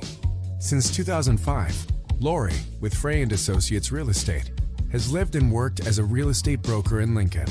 She is passionate about local organizations and volunteers with them as well. She's knowledgeable, she knows, she asks a lot of questions, she gets things done. We still learn a lot from Lori, and she's very helpful, very positive, and has been wonderful, wonderful broker. We at Frey & Associates are your local hometown realtor, and we are here for you. Lincoln Potters Baseball. Come on out and join in the fun. And now we have the Lincoln High School Marching Band on the field. Well, not all of them, but a lot of them. I think there's a zebra playing trombone, which you don't see in every band, but I guess you see in the Fighting Zebra Marching Band as we go ready for the top of the 5th inning. Potters with Peyton Stumbo on the mound. He's gone 4 innings. He's allowed just 1 hit and struck out 2. And Noah Souza has allowed 2 hits for the Yankees through 4 innings, and he has struck out 6. So both pitchers very effective in this one. And the marching band following the cheerleaders, or the cheer team, out here to entertain the fans. And the fans on third base need to get a little bit of this entertainment too. I mean, they are the visiting fans technically, but we've got to get them out there. Another helmet with ice cream in it. They know I'm liking that.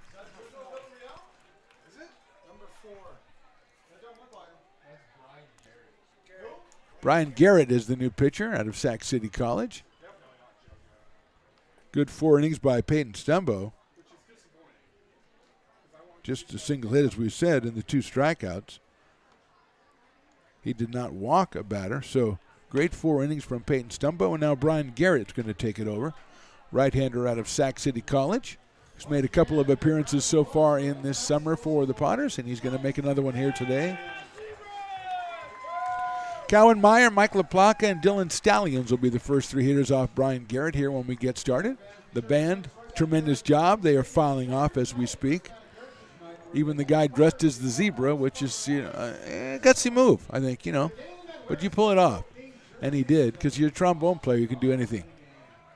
You can do whatever you want.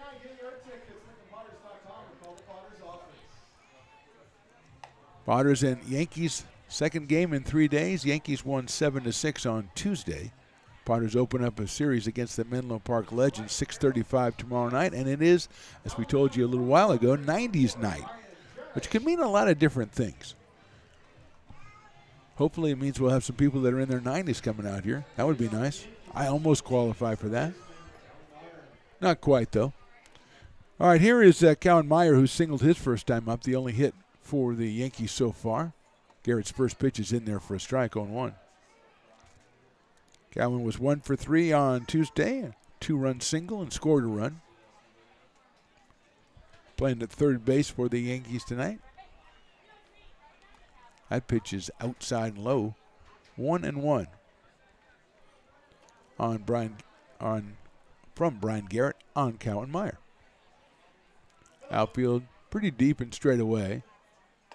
High and inside moves him off the plate. 2 balls and 1 strike.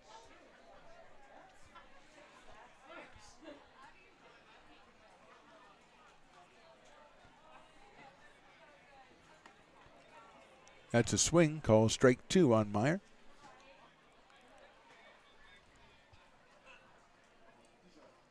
And that thought about going down the VIP section, that's really got me going. Really got the juices flowing. Just kicking back in the kiln. Fastball's down low. Fills the count at 3 balls and 2 strikes on Landon Meyer.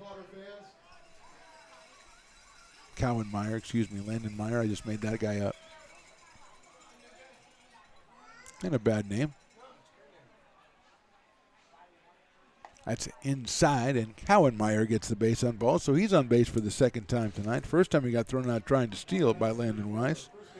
But he goes down to first base, and here's Mike LaPlaca, who popped out to shortstop his first time up. Right-hand hitting first baseman.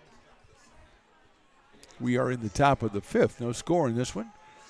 In front of a great Thirsty Thursday crowd out here, and also Lincoln Zebras Founders Night. And the band, the cheer team, they've all been out here. And, of course, Zeus, the mascot, outside again, 1-0 on Mike LaPlaca. He's followed by Dylan Stallions, the shortstop. LaPlaca hitting in the number 5 spot in the order. Decent lead by Meyer at first base. 1-0 pitch is fouled back to the screen by LaPlaca. Evens it up at 1 ball and 1 strike. Potters open league play, CCL league play next week. So Tuesday in Sonoma, then Wednesday here on the 7th. We are home to Sonoma. The Stompers come to town. Throw over to first base. I think they opened their season yesterday, so they're getting rolling. So the Legends on Sunday, then the Stompers, then home Stompers, then go to Stompers again, then the West Coast Kings come in. They beat us in the West Coast World Series 2 years ago. I still bear a grudge against them. That's chopped down the third baseline foul. Nice try over there by the manager there, Landreth, and he did not make the play. That will go on his permanent record, although he could say it's preseason, so it doesn't. That's okay. So a couple of games with the Stompers to kick off league play next week, both home and away. 1 ball and 2 strikes now on Mike LaPlaca. Meyer over at first base, Garrett waiting, delivers. Breaking ball is fouled back to the screen.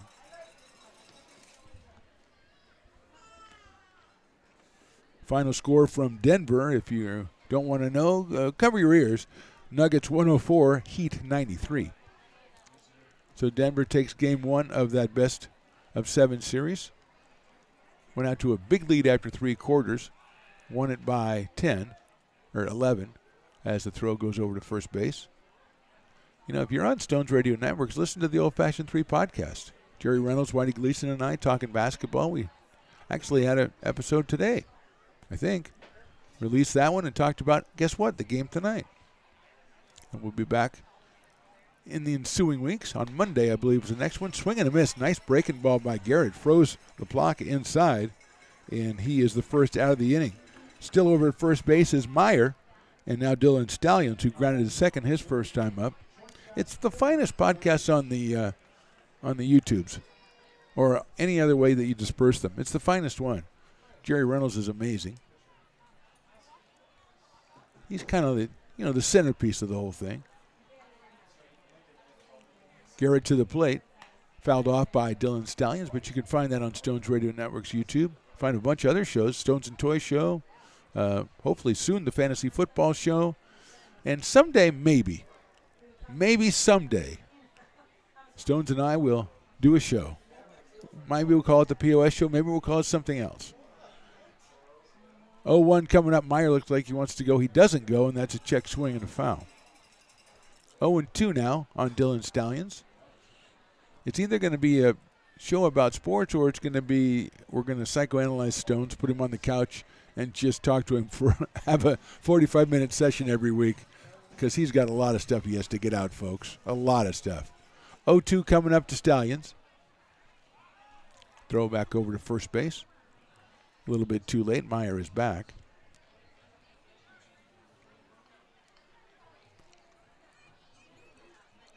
One out here in the 5th. Meyer got the base on balls to open the inning. Then a strikeout of LaPlaca. Now 0-2 and Stallions throw over to first base. Might have got him a little frozen over there, but throw a little bit too high, and Meyer is back in.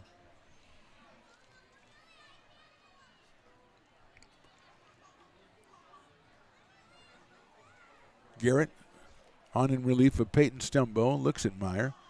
0-2 coming up to Stallions. There goes the runner. The pitch is inside. Gets away, so Meyer will slide in without a throw being made. He gets credit for a stolen base, as it was a tailing fastball from Brian Garrett. Went off the glove of Weiss, but there didn't look like there was any way Landon was going to be able to throw out Meyer anyway. He got a really good jump, and the pitch took Landon behind the batter. So 1-2 now, but Meyer in scoring position, getting a healthy lead out there at second base. Sanchez moving in a little bit to kind of keep him close. 1-2 breaking ball in there, call strike 3. And Stallions is out on strikes. Perfect pitch by Garrett. Second strikeout for Brian. And here's Christian Smith, who flied out to right field his first time up. 1 for 2 in the game on Tuesday for Christian Smith, so 1 for 3 for the 2-game set so far. Big right-handed hitting left fielder is in here now with the runner still at second base, but now 2 outs in the top of the 5th. Reminder, Peyton Stumbo went 4 innings, just 1 hit and struck out 2, and he was very good in his stint out there. 5 innings without a run allowed so far for Peyton. Look out, that one sails in and hits Christian Smith, and nothing he's going to do about that one. Even when I yelled look out, he couldn't really do anything. I mean, I could see the angle going in there, and I yelled as fast as I could, but there's no way he could have got out of there. 2 on. And here comes Joseph Portwood, who popped out to third his first time up and is also today's dueling dog batter.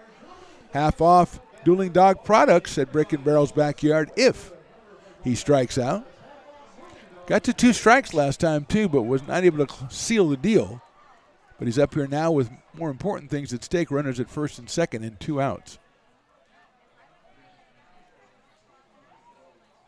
He lines that one into right field. That's down for a base hit. Picked up by Aiden Isola. He's going to throw it in, and it goes to second base as the run scores. It's an RBI single for Portwood. Yankees lead it 1-0. So Meyer scores the first run of the game. Just the second hit and first hit of the inning for the Yankees. With 2 outs, Isola playing the percentages. He's playing deep right field, so he just got it into second base to make sure that Smith was not able to go around to third, so he has to stop at second. And here's Avery Isola, who struck out his first time up. 1 for 5 in the 2-game set. As first blood goes to the Yankees, they lead 1-0.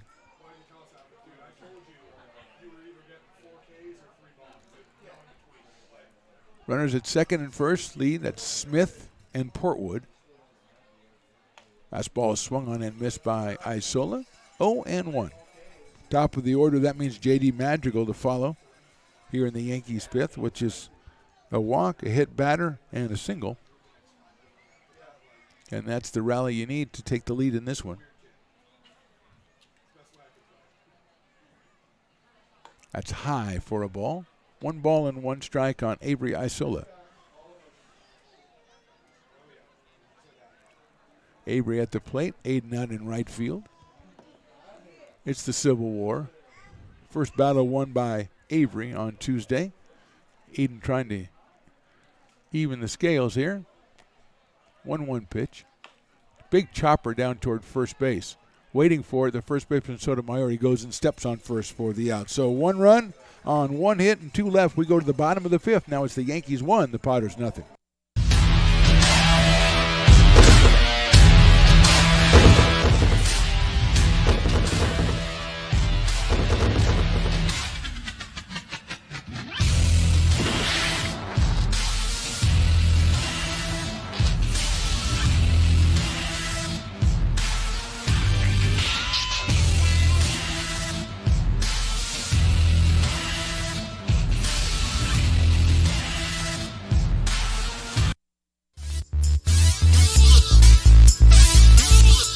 Potters dance team out there, the Zebras dance team out there as the Potters prepare to come up for the bottom of the 5th. Gives us time to catch up on the contractually obligated Stones-McCoy mid-game report. So Stones, obviously a pitcher's duel in this one. Absolutely, a pitcher duel on both sides and very effective pitching on both sides. Neither one of the starter pitchers have gone over 60. Now, I know we just had a pitching change for the Potters, but neither one of the guys had thrown over 60 through that first 4+. So it's pretty impressive. Yeah, you're an old pitching guy. So what's Noah Souza doing for the Yankees that's making him so effective? Well, what he's doing is he's staying right around the zone. Nothing is going too far out of the zone, so it's allowing the umpire to really see his pitches closer to the zone and give him the benefit of the doubt actually hitting those corners, the up and downs, giving him because he's staying really, really close to the zone. Okay, last thing, let me ask you. Yeah. You're Cesar Tamayo out there. You're the hitting coach. What are you telling your guys going up here? Well, I'm telling them I want to be sitting on something in the middle and just sit in the middle. And you can do that on a fastball or a changeup,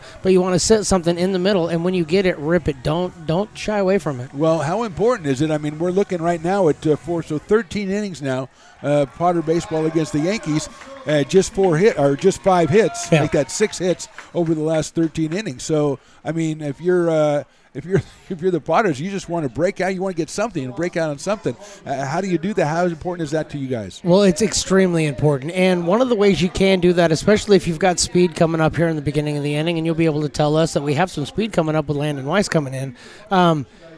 There's small ball always works to get you out of these ruts, and you can always do that. Now, I'm not exactly certain that JP is a small ball kind of player, but, when you're struggling for hits against a team that's got good pitching like this, small ball is the way to go. Good idea, Stones-McCoy. Thank you. That's the Stones-McCoy Midday Report brought to you by Stones Radio Networks, of which Stones-McCoy is the president, so you connect the dots, but good stuff, Stones. And you're right, Landon Weiss will start us off here in the 5th. Aiden Isola and Zach Chamiso will follow him. against Noah Souza, who's out here for his 5th inning of work. Four innings and 2 hits so far. That one's in the dirt. 6 strikeouts for Noah. Struck out Landon Weiss back in the 3rd inning.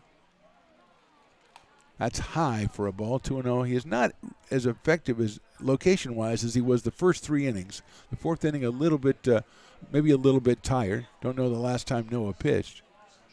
2-0 pitch is in there for a call strike, 2-1. That's what we talk about all these summer league pitchers, especially the first couple times they come out. You don't know the last time they've thrown the ball in competition, so it takes a minute to get things together. That's high for a ball, 3-1. He's walked 2 and he's hit 1, allowed 2 hits, so 5 base runners so far for the Potters. Had runners at 2nd and 3rd and nobody out. That one is ball 4. That was back in the 4th inning. So Weiss with the walk, and that'll bring up Aiden Isola, who was flied to center and singled to left. He got the first Potters hit back in the 3rd. He looks down at John Peters, JP. We'll see what Stone's small ball idea is. Isola, though, makes pretty solid contact most of the time. Alan Meyer at 3rd is creeping in a little bit, but he's not expecting anything. That one is outside, and that's the pitch that Noah was hitting with regularity through the first 3 innings, that first pitch outside corner to the right-handed batters. 1 ball and no strikes as he's up near 65 pitches now. Isola fouls that one out of play. Took a good cut at that one. Zach Chamiso on deck. A run for the Yankees in the 5th. They lead at 1-0. Isola 235 coming in as 1 for 2 in this one. As Weiss leads off at first base. Aiden hits it down the first base line. That's he called a fair ball. Fair ball, tags first, throws to second. Very alert base running by Weiss to get to second. And Isola is retired as he hits it right down the first base line. I thought the ball was in foul territory, and that's why I hesitated. But the umpire was standing right there, and he called it fair. So there you go, Chamiso. So it kind of works like a sacrifice bunt in a way, if you want to look at it that way. Chamiso has been hit by a pitch and popped to the pitcher. So he is 0 for 1 in his debut this year. Hits that one down the third base line out of play. And there is activity in the Yankees bullpen. We're not surprised if this is the last inning we'll see Noah Souza. Big left-hander, number 25 out of Colfax. Been very impressive so far today. And what I assume is his first appearance of the summer. 0-1 coming to Zach Chamiso. That side gets away, and going over to third is going to be Landon Weiss.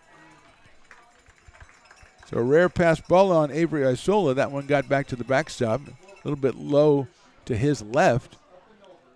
Didn't fully glove it, and it went underneath the glove back to the backstop, and very alertly Landon Weiss gets to third. So for the second inning in a row, the Potters with a runner at third base and less than 2 outs. Chamiso takes ball 2. 2-1.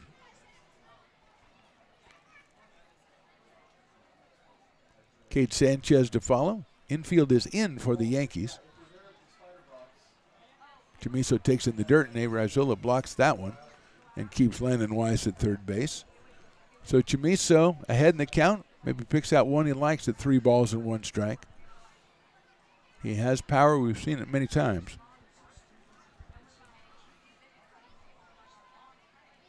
Hits that one to left field deep enough to score the run as Smith goes back, reaches up, makes the catch, and there's not even really going to be a throw as Weiss crosses the plate. And this one is tied at 1. So first RBI of the summer for Zach Chamiso, probably will not be the last. And without benefit of a hit, the Potters have a run. 2 outs, and that'll bring up Cade Sanchez. Texas A&M Corpus Christi, Houston, Texas for Cade Sanchez, who popped to the catcher in the first inning and hit into a fielder's choice back in the 3rd inning. Takes that one in there for a strike, 0-1.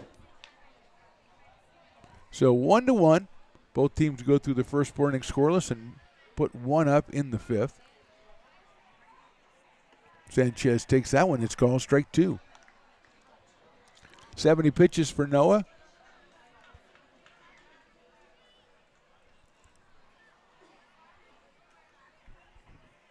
That's chopped slowly to second base. Dylan Drake comes in, has it on the big hop, goes to first for the out. So 1 run, no hits, nobody left. We go to the top of the 6th. This one's tied at 1. The mouth-watering Big Mac with a savory Filet-O-Fish and a tasty McChicken. My goodness, that looks good. Oh, you're making a McDonald's menu hack. Yes, a land, air, and sea. Oh, it's going to tip over. No, it's good. It's good. Very stable. Order the land, air, and sea by name. Build it by hand.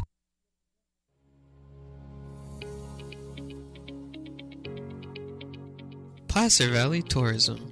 Our mission is to increase the health of the hotel industry through occupancy and average daily rate in Roseville, Rockland, and Lincoln. Proud partner of the Potters in the 2023 West Coast World Series Tournament from August 8th to 11th.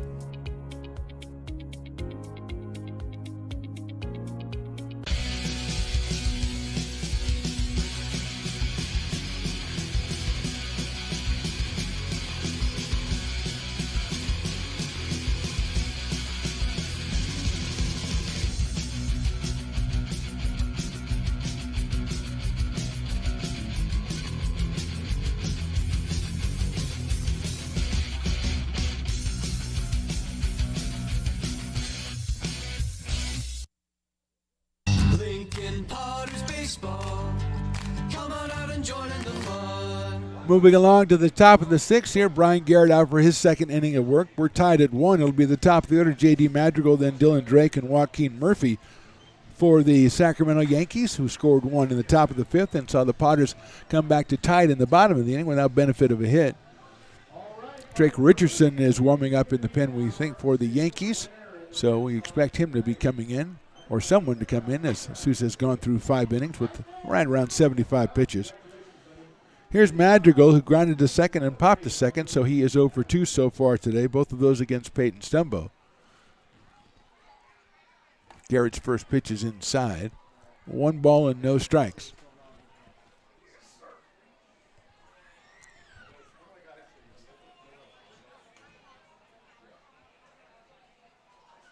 That one swung on and missed. 1 ball and 1 strike on J.D. Madrigal out of Cal State Stanislaus. Up here against Brian Garrett, coming to us from Sac City College.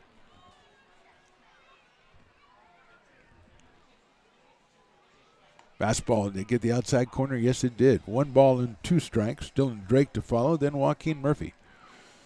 So we move into the top of the 6th inning here. Thirsty Thursday, Lincoln Potters Founders Night. 1-2 pitch is fouled out of play. 1 ball and 2 strikes. We've got a lot of zebras. We got a lot of people taking advantage of Thirsty Thursday. So well done, Potter fans. And again, thank you for coming out in such impressive fashion through the first 5 games of this season. Incredible numbers. 1-2 now on Madrigal. Pops that one up again, but that's going to get out of play. Stays 1 ball and 2 strikes. Piper and Zeus, the zebra mascot, somehow got separated. They're not bosom buddies anymore. As the great Willie Preston's out there following Piper around. Probably trying to get an interview. 2-2 is that one sails outside. 2 balls and 2 strikes on J.D. Madrigal. Scored a couple of runs in the 7-6 Yankees win on Tuesday. Garrett from the windup. 2-2 pitch. Popped up. Going out the second baseman, Cade Sanchez, coming in the right fielder, and he's going to call him off. The right fielder, that is Aiden Isola, who calls off Sanchez and makes the play for the first out. So Madrigal's down for the 3rd time today, and that'll bring up Dylan Drake, who was flied to center, actually lined to center back in the 1st and struck out in the 4th. So he is 0 for 2, was 2 for 3 in last night's game. Playing shortstop last night, playing second base today. Left-handed hitter. Shows bunt. Bunts at it down the 3rd baseline. That is going to be foul ball as JT Maloney was pretty far back, but he saw the spin on the ball and knew he had no chance, so he lets it go and it rolls foul. So a good idea by Dylan Drake, just couldn't keep the ball fair, and he is behind in the count. No balls and 1 strike. Joaquin Murphy, very neighborly, goes up to pick up the bat for him and give it back to him.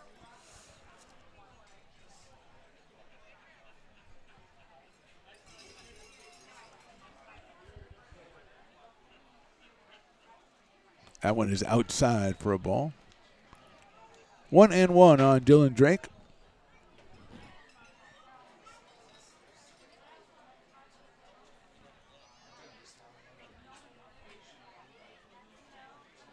That one sails outside as Dylan showed bunt again. Pulled it back as the ball was considerably outside. 2-1.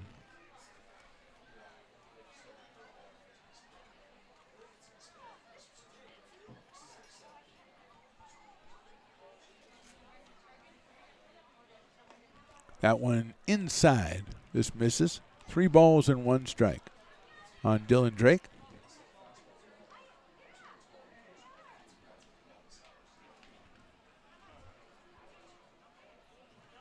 That one's ball 4. So Drake gets the base on balls. Second one given up by Brian Garrett.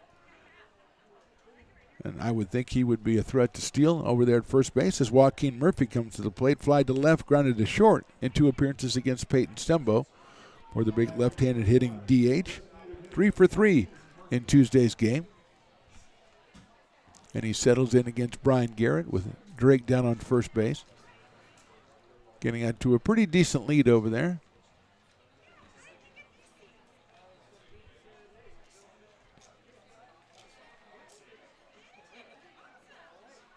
Look out, that's behind him. And going to second base is Drake. The pitch was behind Murphy. Weiss got a glove on it. It rolled out of his glove, and going down to second base is Drake. So it's a wild pitch. And Drake is now in scoring position. Murphy with a 1-ball, no strike count. Open stance from the left side for Joaquin Murphy.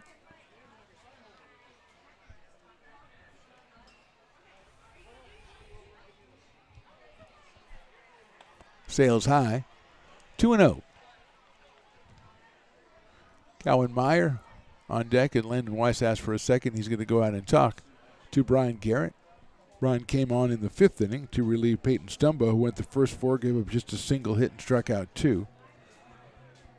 Garrett's given up only 1 hit, but he's walked 2 and hit 1. And Landon Weiss goes out and gives him a little friendly pat, little words of encouragement. Comes back behind the dish. 2 balls and no strikes on Joaquin Murphy.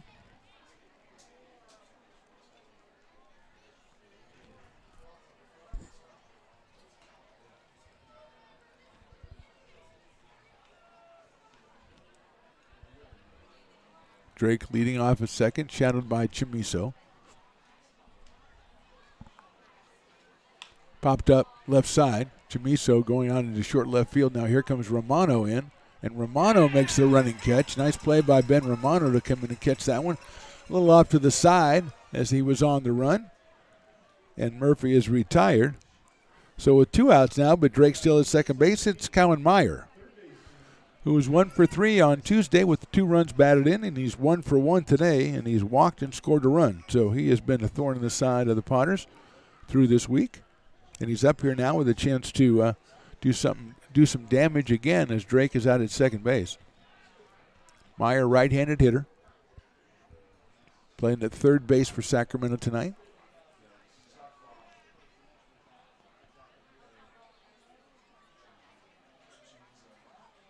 Fastball inside. 1 ball, no strikes on Cowan Meyer.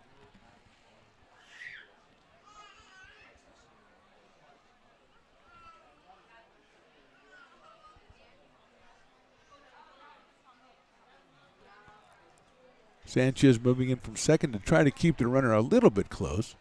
That's a fastball again, and it's down low. So it's 2-0 now on Meyer. Mike LaPlaca on deck, the first baseman. Little cowbell action coming out from the fans here. Should be able to get a lot of cowbells going on a crowd this size. But it is Thirsty Thursday, and they do have other priorities. There goes the runner. The 2-0 pitch is outside. And going in standing up is Dylan Drake. 3-0 now on Cowan Meyer. Number 17 in the white jerseys. Little blue lettering for the Yankees. White pants. Potters in their blue and orange. Predominantly blue. Here comes Drake down the line to third. 3-0 pitch is inside and high, ball 4. So second walk of the inning puts runners at first and third, and that brings up Mike LaPlaca, who was popped to short and struck out. So he is 0 for 2 in this one, and we're going to have a meeting at the mound by the Potters, so we're going to step away for just a second here as we are in the top of the 6th. 2 outs, 2 on, and a 1-1 tie.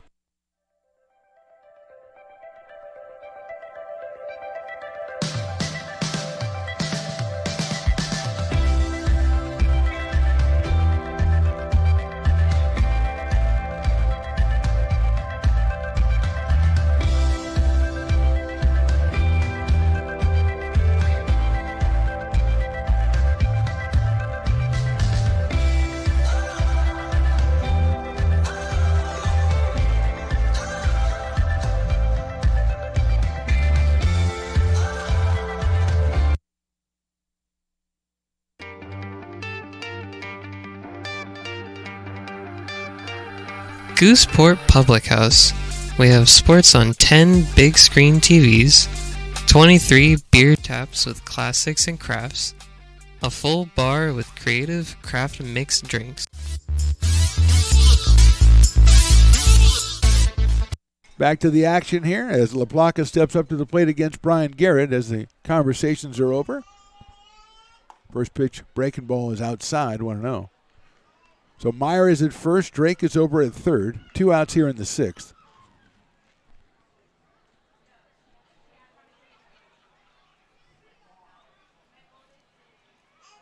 Fastball just a little bit inside. 2-0. Dylan Stallions on deck, the shortstop.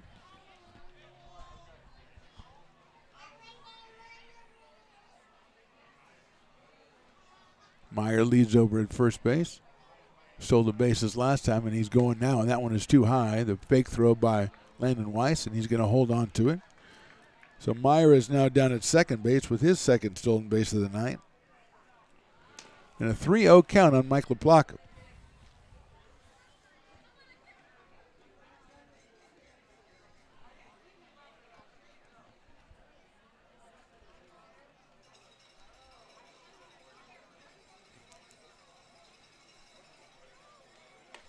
That's in there for a strike. 3 balls and 1 strike.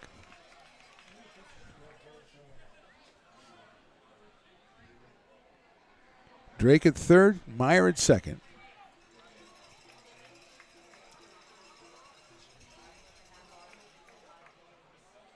That's chopped foul down the third base line, so it goes to 3-2. Brian Garrett coming back from 3-0, now makes it 3-2.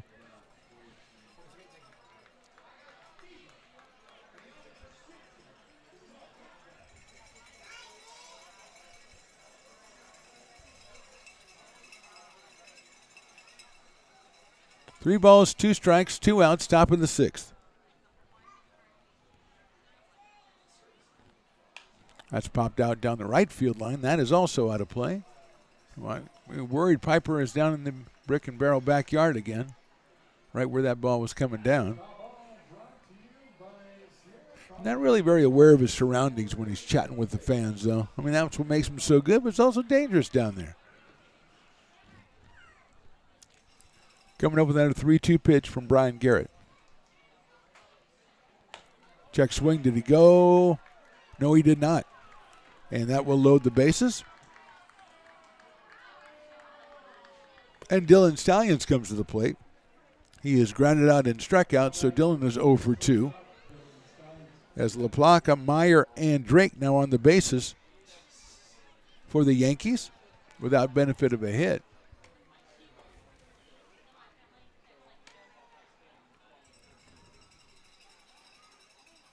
First pitch swung on and missed. Weiss has to squeeze it as Drake is going to go on anything. A very aggressive runner down at third base.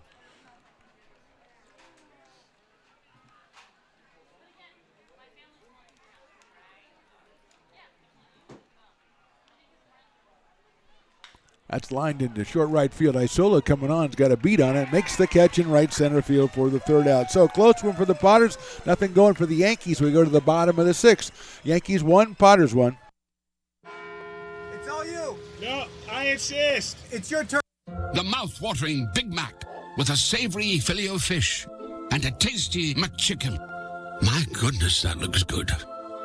Oh, you're making a McDonald's menu hack. Yes, a land, air, and sea. Oh, it's going to tip over. No, it's good. It's good. Very stable. Order the land, air, and sea by name. Build it by hand.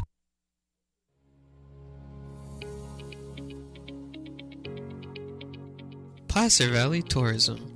Our mission is to increase the health of the hotel industry through occupancy and average daily rate in Roseville, Rockland, and Lincoln.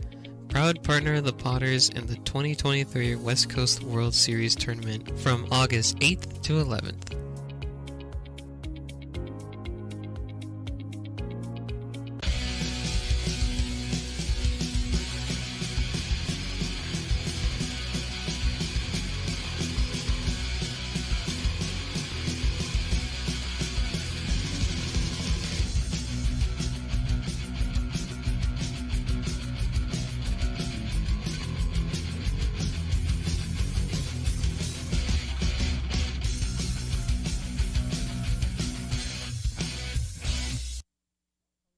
Lincoln Potters baseball. Come on out and join in the fun. And we are in the bottom of the sixth. Looks like Drake Richardson is going to come out and be the new pitcher for the Sacramento Yankees, relieving Noah Souza, who went 5 innings, gave up 2 hits, walked 4, struck out 6, and gave up just the single run. So very impressive for the left-hander. And he gives way to Drake Richardson. He's out of Yuba College. And he will face 4, 5, and 6 for the Potters. Trey Furry, Levi Sotomayor, and Ben Romano, as the Yankees leave the bases loaded in the top of the sixth. And Stallions retired on a line drive to right fielder Aiden Isola. So Richardson done with his warm-up tosses. And now we are ready to go here as Trey Furry comes to the plate. Struck out in the first and walked in the fourth. Made it all the way to third, but was unable to score. So he's going to try it again here, this time against Drake Richardson. Trey DHing tonight. 3 hits so far this summer for the Potters, as he makes his triumphant return for, I believe, his 3rd summer. Richardson from the stretch. The fastball is in there for a strike. 0-1 on Trey Furry. Sotomayor and Romano to follow.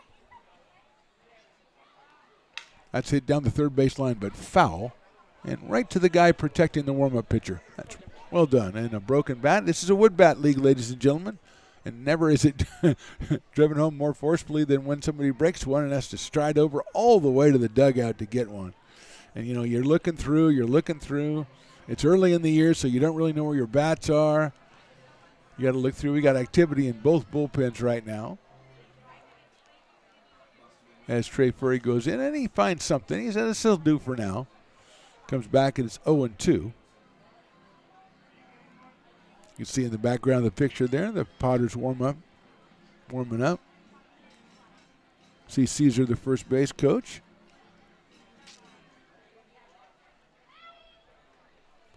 And we are ready to go at 0-2 on Trey Furry.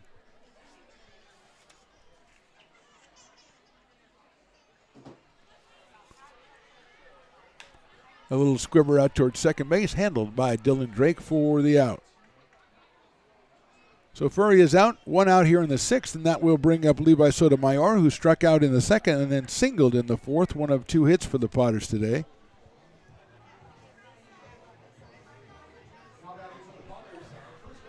Levi out of Sac City College, hitting .421 coming in today.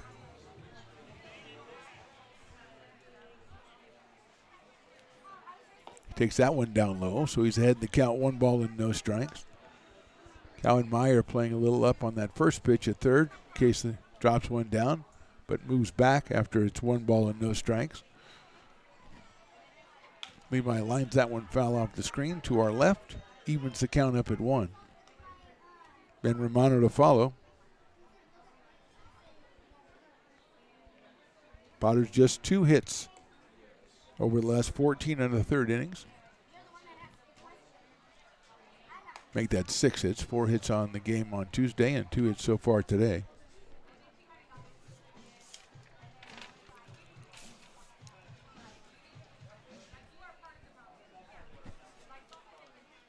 Takes that fastball outside.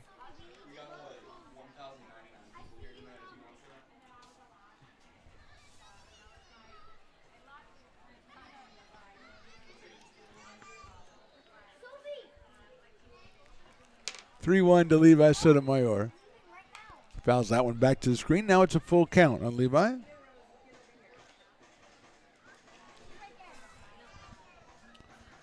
Attendance tonight just a smidge under 1,200. Incredible job by Potter fans coming out for. Well, you tell Potter fans it's a Thirsty Thursday. They're going to come out. But they still, great work by the Potters. Lifted high down the left field line. Going after it is Christian Smith into foul territory. Reaches up and he makes the catch for the second out. Went right behind the pillar over there. But it looked like he made it, and the umpire makes the move. So 2 outs, and that'll bring up Ben Romano.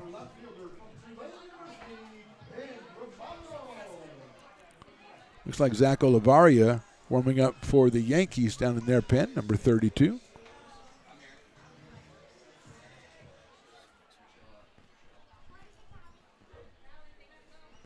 Two outs here in the 6th. Here's Ben. He struck out twice today. Takes a breaking ball in there for a strike on 1. Out of Mendham, New Jersey. And Tulane University. Takes a check on that one. It's down in the dirt, so it evens the count at 1-1. Abrasola runs it down.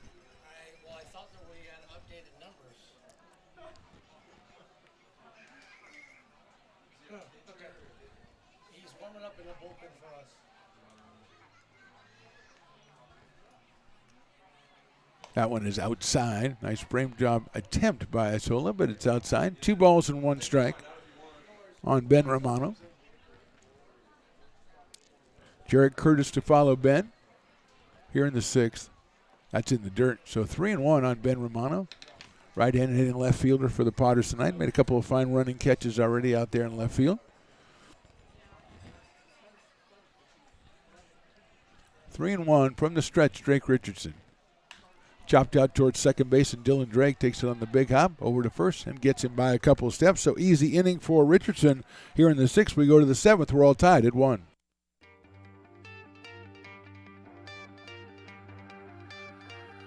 Gooseport Public House. We have sports on 10 big screen TVs, 23 beer taps with classics and crafts, a full bar with creative craft mixed drinks, live music, and most importantly, great fresh food. In downtown Roseville off Vernon Street, only 15 minutes from the ballpark. See ya at Gooseport. Old Town Pizza, a proud sponsor of your Potters baseball, will deliver you a slice that you won't soon forget. Come see why they've been voted the best of the best 12 straight years. Visit otpizza.net to get yours today. But don't take it from me. I think Old Town Pizza should be expanded through the state or even through the country because it's so delicious. Lincoln Potters Baseball. Placer County's best-kept secret is back for another exciting summer at historic McBean Stadium. 33 action-packed home games loaded with fun for the whole family. Local beer, wine, and eats. Fireworks, giveaways, theme nights, kids zone, and more. Come join in the fun and enjoy small-town baseball with Major League Entertainment. Tickets on sale now at LincolnPotters.com. Lincoln Potters Baseball. Come on out and join in the fun. New pitcher for the Potters, Drake Bickle. He will be relieving Brian Garrett. Peyton Stumbo won the first 4 innings. Then Garrett went 2, 1 hit, 1 run, 5 walks, and he struck out 2. And now Drake Bickle who was not on my roster, so I'm still trying to find out some more information about the newest Potter as the right-hander is getting done with his warm-up tosses.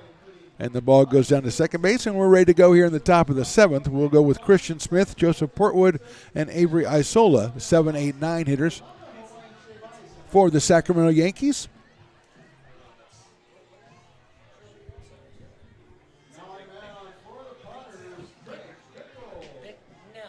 Bicknell, not Bickle, Bicknell.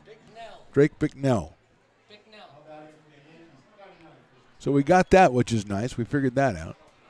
His first pitch is outside for a ball, 1-0. So Drake Bicknell, the third pitcher. Stumbo, Garrett, and now Bicknell. And Christian Smith will be the first batter. 1 ball and no strikes. That one's right down the middle, but it's fouled down the right field line. Levi Sotomayor taking a look at it, but it's not in play. Down where the parking lot Potters usually hang out. Don delivered some delicious pretzels up here today. 1-1. Can't wait to see what he's got in store for the weekend. Outside for a ball as the Potters take on the Menlo Park Legends. 6:35 tomorrow. It's 90s ninth and 6:35 on Saturday. 1:05 Sunday Military Appreciation Day. 2-1. Here's Bicknell. Fouled out of play again by Christian Smith, who has flied to right and been hit by a pitch so far.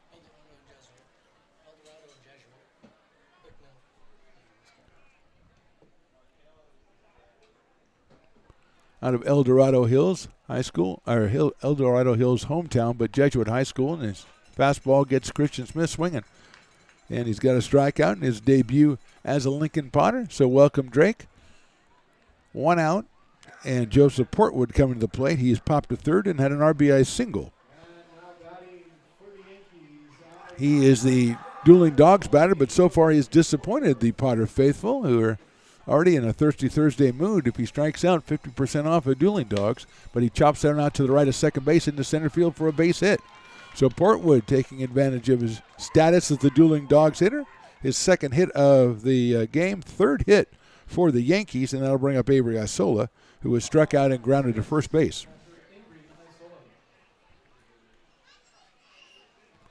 Actually, I think we have a pinch hitter. And we are consulting all of our devices to get the new batter.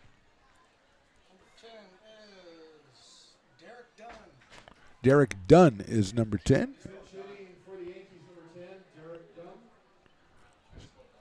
So Dunn comes up to bat for Avery Isola. Right-handed hitter against Drake Bicknell with Portwood down at first base. We're in the 7th inning, a 1-1 tie. First pitch is down low for a ball. So Drake Bicknell out of El Dorado Hills and Jesuit High School. Making his Potter debut. He's got Portwood over at first base. Look out, inside for a ball. 2-0 on the pinch hitter. Derek Dunn. Top of the order, J.D. Madrigal to follow.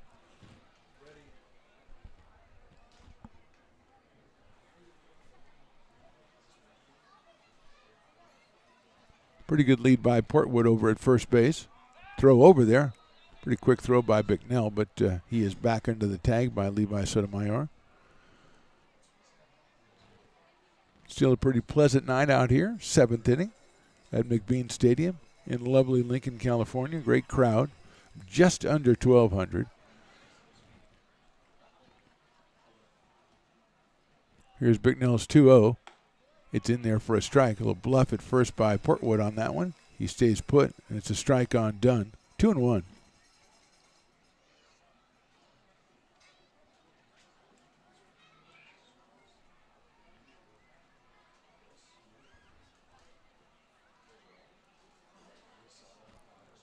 Go over to first base. He almost had him that time, but back is Portwood.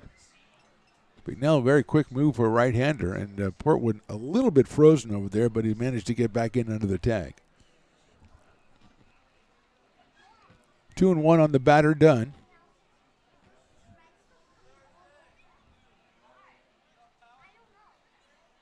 There goes the runner. The pitch is swung and a miss. The throw by Weiss to second base is in plenty of time, and he got him.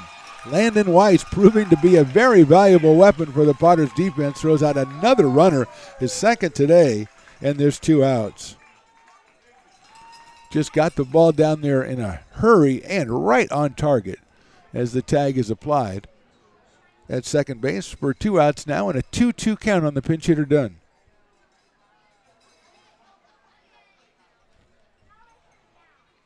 That's Sales high, 3-2.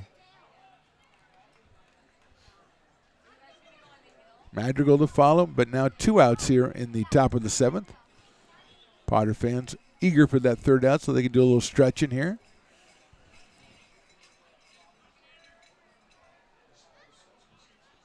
That's fouled out of play by Derek Dunn. We'll do it again at 3 balls and 2 strikes. Grassy Knoll still well populated out there. Very popular spot down in left field. Down in right field, of course, you got the Kiln, the VIP section. So both foul lines well represented here. 3-2, call, strike 3, inside corner. Dunn is out. So a good inning for Bicknell, aided by Landon Weiss's arm. We go to the bottom of the 7th. We're tied at 1. It begins on the farm, where hard work breeds motivation. Care is taken under watchful eyes. With new growth comes inspiration, where playtime is mandatory. Welcome to Dueling Dogs Brewing Company. Meet the Stevens, a husband and wife who work hand in hand to craft exclusive small batch beer, mead, and cider. Using locally sourced ingredients to ensure freshness in every glass. Where a community of farmers, local artisans, and amazing food make for a truly inspired atmosphere.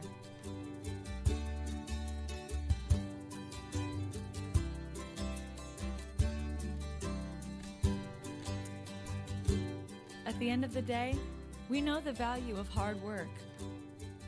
The families it unites, it's in the pride we take, the stories we tell, and the best friends who are cherished. Dueling Dogs Brewing Company.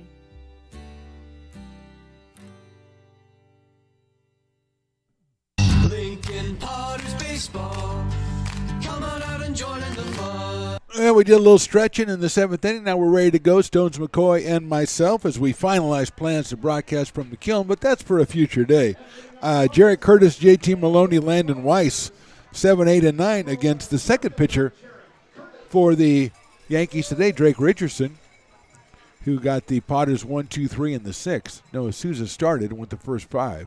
Jarrett shows bunt, pulls it back, and it is 1 ball and no strikes. He has walked and struck out so far, Jarrett Curtis. Looking for his first hit as a Potter. Swings and misses it. A good-looking fastball right there. Evens it up at 1 ball and 1 strike.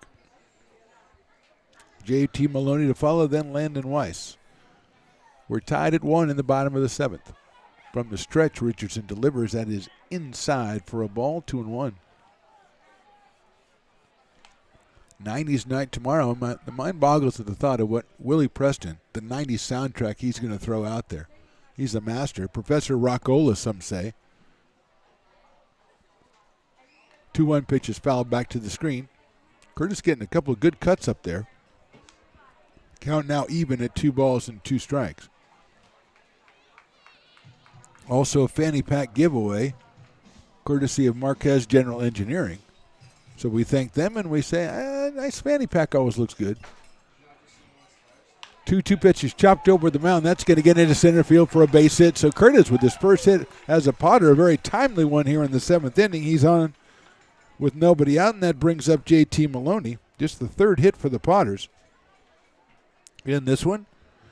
Bounced right back up the middle, and here's J.T., who was hit into a fielder's choice and popped to first. So he is 0 for 2 in this one. .235 coming in for the shortstop and third baseman out of Sac City College, playing third base tonight, as Zach Chamiso is taking over at shortstop. Curtis bluffs, doesn't go, and the pitch is right down the middle for a strike, 0-1.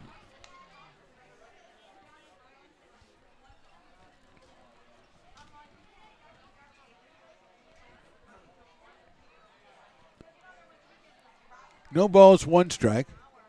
Going over to first, and Curtis is picked off.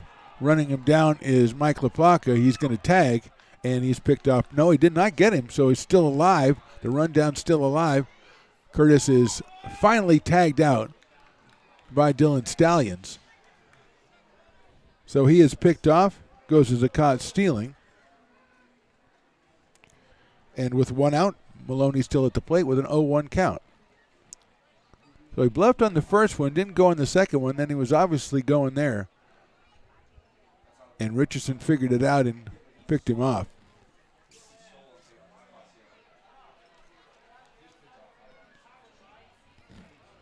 Here's the 0-1 to Maloney. Check swing, it's in there for a strike, 0-2. Landon Wise to follow here in the 7th. Potters with 3 hits in this one, and the Yankees also with 3 hits. Drake Richardson, the second pitcher for Sacramento. Noah Souza went the first 5 innings, gave up 2 hits, 1 run, struck out 6. Maloney takes that one outside in the dirt. 1-2 on JT Maloney. Potters 1-3 on the season. It'd be nice to grab a W here before going into the weekend series against the Menlo Park Legends. And then, as we mentioned, next week starts CCL play with a couple of matchups against the Sonoma Stompers. That's outside for a ball. 2-2 on JT. Potters will be getting some extra players coming in after their college seasons have finished. But Tulane University, which we got a couple of guys from there, they're still in the NCAA tournament. That's hit right back off the pitcher's glove over to second base, picked up by Dylan Drake. Throws it to first and gets him by a step. So a good play by Drake to get the ball off the glove of Richardson. Goes 1, 4, and 3, and 2 outs, and here's Landon Wise. Landon has struck out and walked in this one, so he's 0 for 1. Hitting .364, coming in with 4 runs batted in. Right-handed hitter against the right-hander, Drake Richardson out of Yuba College. Landon Wise from William Jessup. First pitch is right down the middle for a strike. 0-1.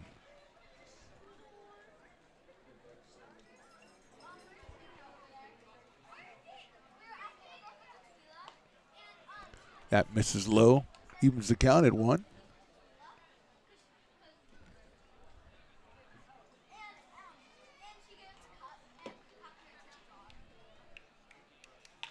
Hit foul down the left field line, way out of play, as that was an inside fastball that Landon turned on, but there was no way he's keeping that one fair.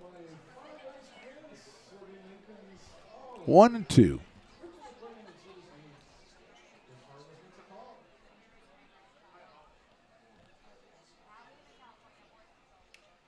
That one breaking ball just misses, 2-2. You see the logos of some of the sponsors for the Lincoln Potters coming up on your screen as you watch on YouTube.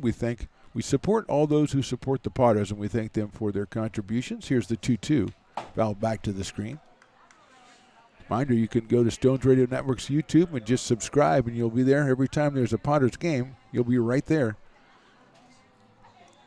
Also on Lincoln Potters YouTube and on Facebook as well. Bunch of ways to follow the Potters. That's in the dirt outside, 3-2.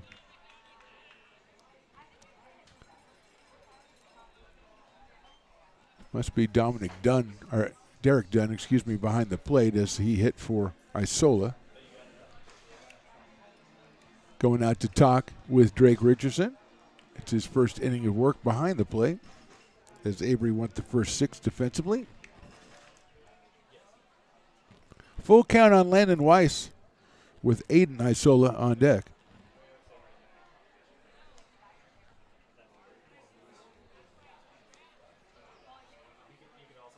Popped up. I think that's going to get out of play behind us, though, so it'll be another chance for Landon Weiss at 3 balls and 2 strikes.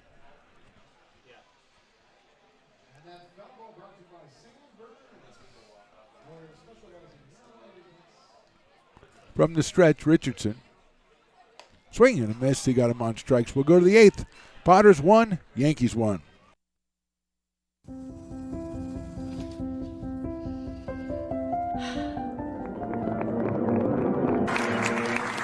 Welcome back, Olympia's 5th grade orchestra.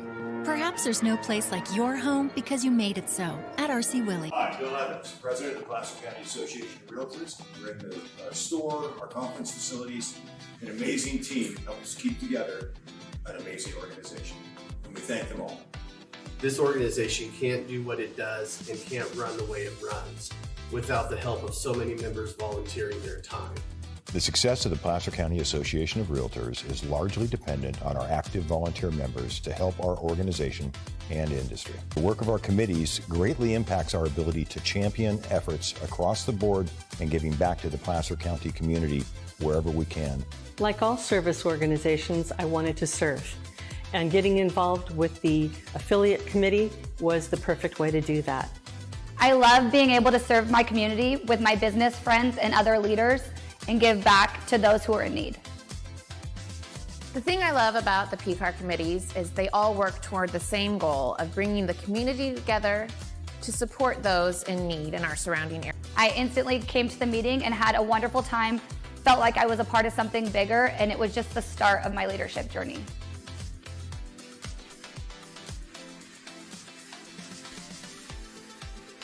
Lincoln Potters Baseball. Come on out and join in the fun. Top of the 8th, the Stones and I were caught napping there as we're chatting about baseball because that's what we do. And he is impressed by the pitching staff of the Sacramento Yankees as we are through 7 innings. J.D. Madrigal, Dylan Drake, and Joaquin Murphy, the first 3 against Drake Bicknell, who came in the 7th inning, struck out 2, gave up 1 hit, but he was cut down trying to steal by Landon Wise. And we are ready to go here in the 8th. Bicknell out of El Dorado Hills and Jesuit High School will face J.D. Madrigal, who was 0 for 3 in this one, out of Cal State Stanislaus. Right-handed hitting right fielder. 0 for 1 yesterday, Tuesday, scored a couple of runs in that one. And Bicknell from the windup starts off the top of the 8th. Fastball misses outside. 1-0.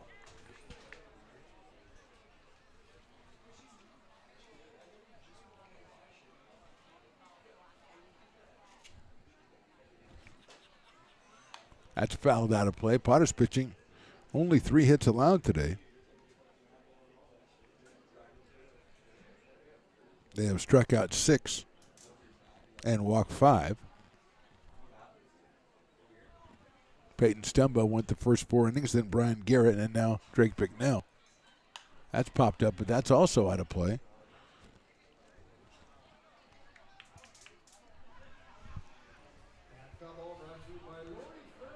Little activity in the Yankees bullpen, a little milling around over there. Richardson has worked the last 2 innings in relief of Noah Souza. 1-2 pitch by Bicknell is high for a ball.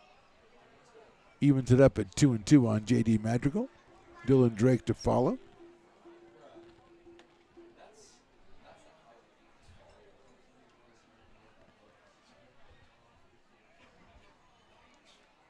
Breaking ball stays high. That's 3-2.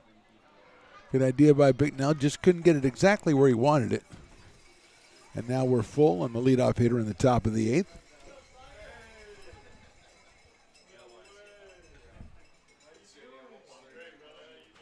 3-2 pitch is high, ball 4. So Madrigal gets the base on balls. He's down at first base, and now Dylan Drake, the second baseman, comes up. He has flied to center and struck out and walked. And he is a threat to lay one down, and coming in at third is J.T. Maloney. In case he does that, as Madrigal leads off at first. Drake 2 for 3 in Tuesday's contest. Madrigal getting a good lead over at first base. And Drake does bunt it down the third base line. Coming in is Maloney. Bare hands it to first. It pulls the first baseman off, goes all the way into right field. Madrigal's going to come around. He's going to score. The throw to home is going to be cut off, and moving into third is Dylan Drake, and the Yankees lead this one 2-1. So Drake will get credit for a sacrifice. He ends up at third on the air on the third baseman. First error for the Potters today. And now Drake is down at third with still nobody out and Joaquin Murphy coming to the plate. So perfectly executed bunt by Dylan Drake. I mean, Maloney was up at third and still Dylan put it perfectly down that third base line between third base and the pitcher's mound. And here, actually it's Richardson batting for Murphy. So Drake Richardson at the plate now. He lines that one into left center. It's slicing to left, but it's going to get past and all the way to the fence. Run scores, and Richardson will motor into second base with an RBI double, and quickly now it's the Yankees 3 and the Potters 1. So Richardson with the RBI.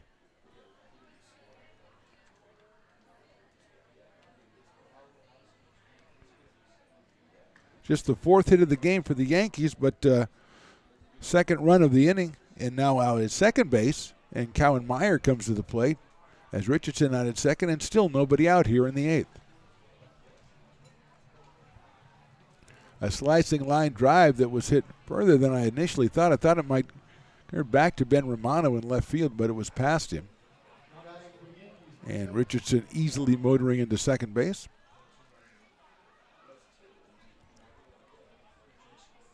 And here's Bicknell from the stretch.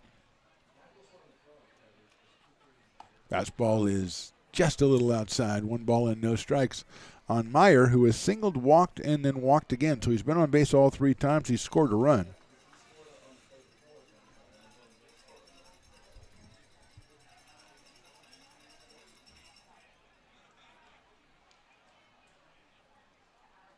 Out swung on and missed. Nice looking fastball by Bicknell. 1 ball and 1 strike on Cowan Meyer out of Placer High up in Auburn.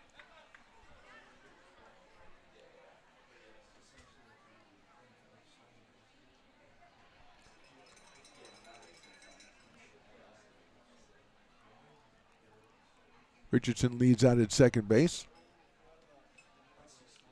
Breaking ball's popped up, but it's out of play. Goes to 1 ball and 2 strikes on Cowan Meyer.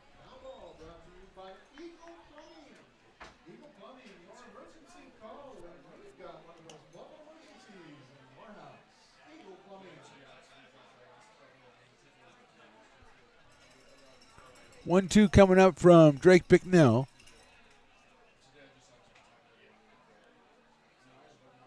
Swing and a miss at a high fastball held on by Landon Weiss. So Meyer is down on strikes. First out of the innings. Third strikeout for Drake Bicknell, and that'll bring up Mike LaPlaca. Popped to short, struck out, and walked for the first baseman, so he is 0 for 2 in this one. 0 for 5 for the 2-game set. Has scored a run.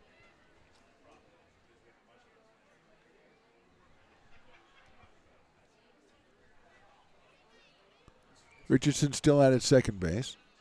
That's high. 1-0 on LaPlaca. Dylan Stallions, the shortstop, to follow. LaPlaca hitting the number 5 spot for Sacramento. They are threatening to take both of these 2 games in the 2-game series. First one on Tuesday, they won 7-6, and they lead 3-1 now in this one. Takes something off that one, gets the call a strike. 1 ball and 1 strike.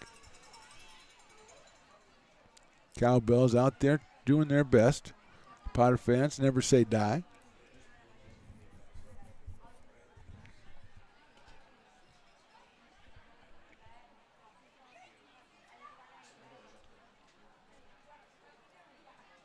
Took something off that one, put it in there again. 1 and 2 now on Mike LaPlaca.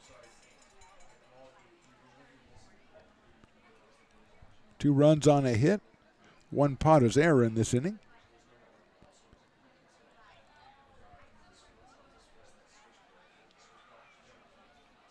1-2, there goes the runner. It's high and outside. Weiss isn't even going to throw. As going in head first to third is Drake Richardson.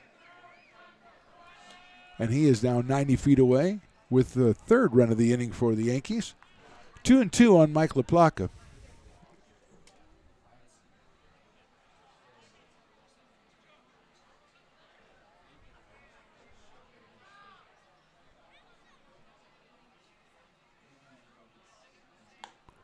Tried to take something off at pitch, but it missed. 3-2 now for Drake Bicknell.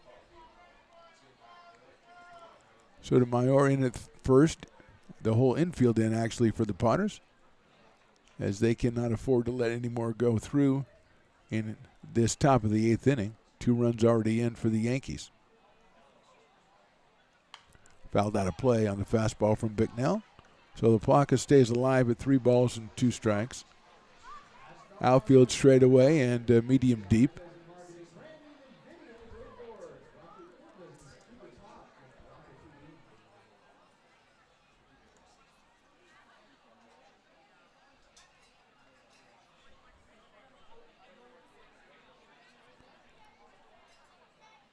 Three-two pitches outside. Nice block by Weiss.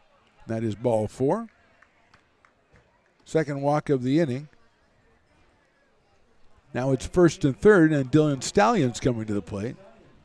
Stallions is grounded to second, struck out, and fly to right. So he is 0 for 3 in this one, and we're going to have looks like a pinch runner for Mike LaPlaca. That might be Easter, I think.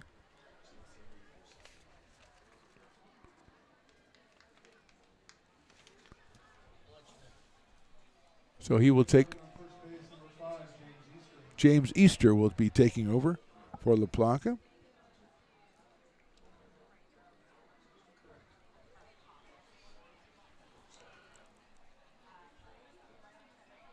There he goes. Weiss is going to pop and fake the throw. And Easter slides into second base with the stolen base. Staying over at third is Drake Richardson.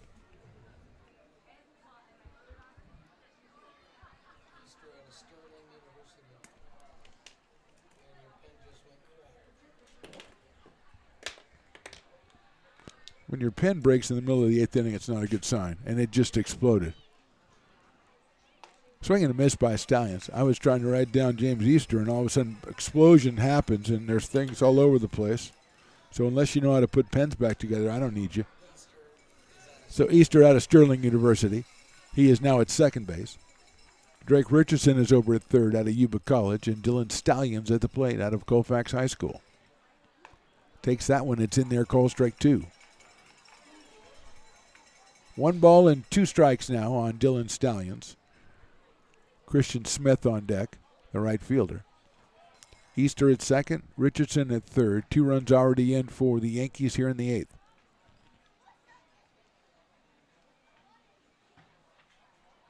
Fastball misses outside. 2-2.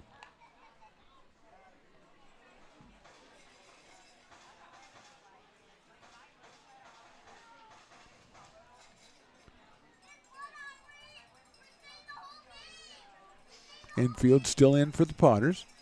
2-2 pitch coming up from Bicknell. That misses outside, gets away from Weiss. Here comes the runner in from third. Weiss shovels it to the pitcher, but sliding underneath the tag is Richardson for the third run of the inning. Moving to third is Easter, as Richardson scores on the wild pitch. Third run of the inning for the Yankees. They now lead 4-1. And Stallions with a full count and Easter down at third base.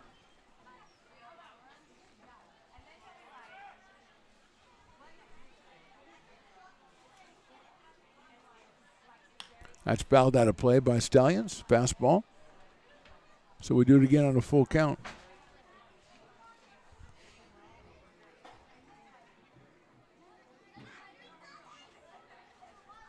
Three runs on 1 hit so far for the Yankees here in the 8th inning.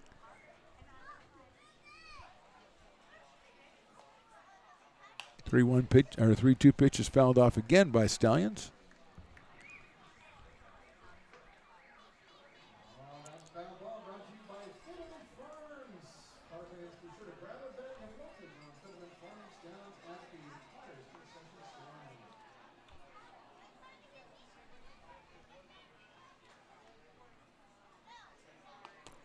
Call strike 3 outside corner.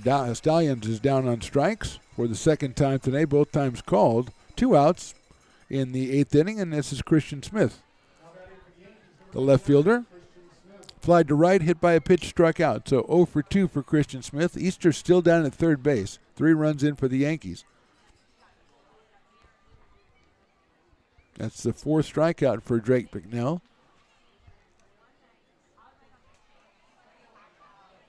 That's hit sharply out towards shortstop, handled by Chamiso across the diamond to first for the out. 3 runs, 1 hit, 1 left. We go to the bottom of the 8th. The Yankees lead this one 4-1.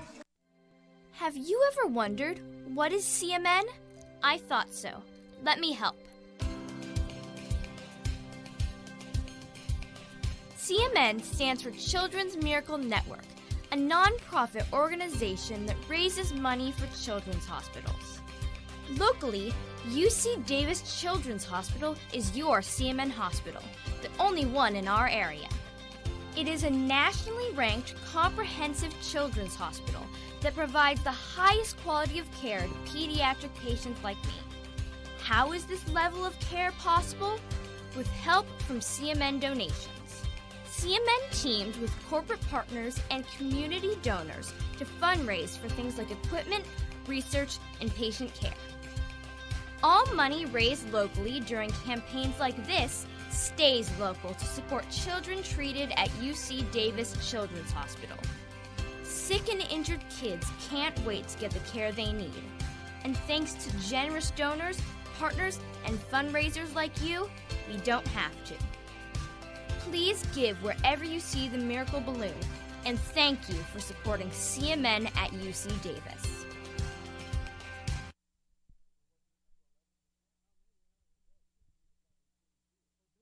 Lincoln Potters Baseball. Come on out and join in the fun. Bottom of the 8th, Potters trailing in this one now 4-1. We have a new pitcher. I asked Stones, I said, Stones, who's the pitcher? I guess we do. It's Zach Olivaria coming on in relief of Drake Richardson. Richardson went 2 innings, gave up just 1 hit, struck out 1. And Zach Olivaria is going to come in to face the Potters' top of the order. That's Aiden Isola, Zach Chamiso, and Cade Sanchez.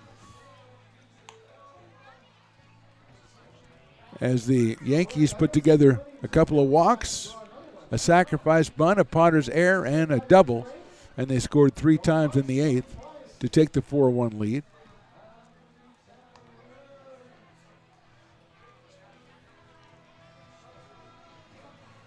And they'll come out with the top of the order, will the Potters?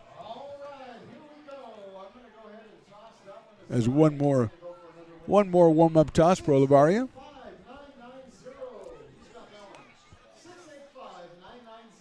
And it gets down to second base eventually, and we're ready to go here in the 8th inning. So Zach Olivaria, the third pitcher.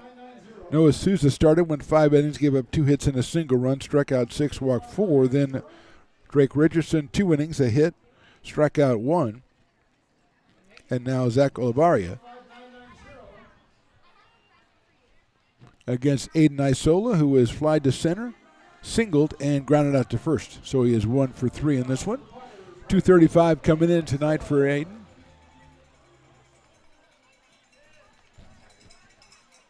Fastball inside corner, got the strike call. 0-1.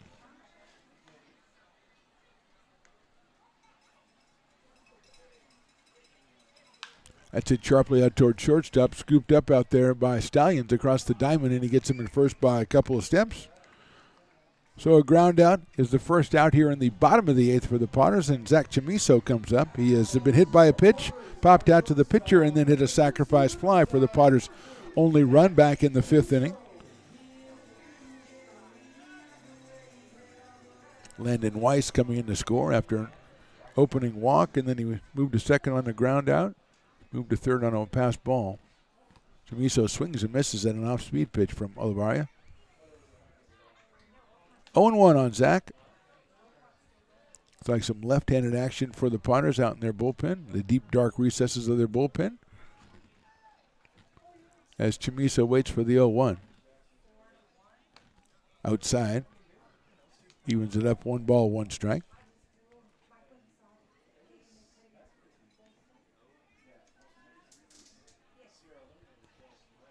From the windup, Olivaria delivering the 1-1. Grounded, big hop down to the first baseman, off his glove, picked up, and no play at first base, and he is safe at first. That's going to be an error on the first baseman, I think. I got to go to my scorekeeper guy. He gives me the look, and we're going to have to charge an error to the first baseman. Now, that was LaPlaca was the first baseman. I think that might be Drake Richardson in there now at first base. So first error of the game for the Yankees gives Chamizo first base, and here is Cade Sanchez.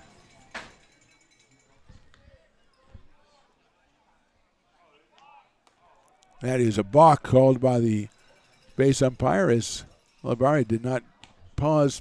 I was going to say long enough. I'm going to say not at all. He just went through it and said, hey, I'm going for it. And going down to second is Chamizo. So it's no pitch to Cade Sanchez.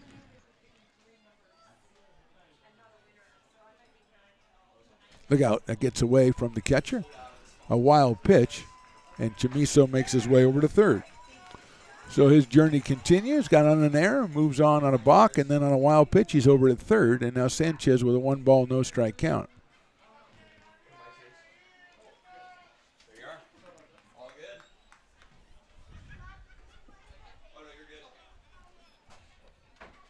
Trey Furry to follow for the Potters. They trail it 4-1. We're in the bottom of the 8th inning. Chamizo at third.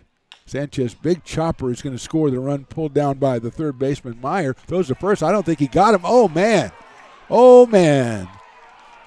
And he is called out at first. Now, Chamizo scores. It's an RBI for Sanchez, his 7th. But it looked like from naked eye that he was safe at first base, called out. So 2 away here in the 8th inning. Now 4-2 in favor of the Yankees. Here's Trey Furry.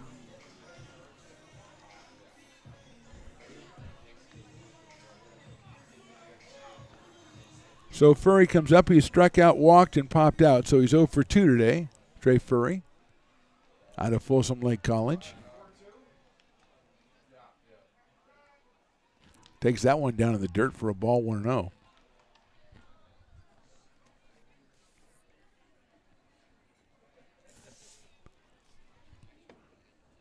Levi Sotomayor on deck as Furry takes inside, 2-0. Been a big play had Sanchez been able to beat that one out at first base, keep the inning going, but he was called out. Furry takes a big cut, misses that one, 2-1.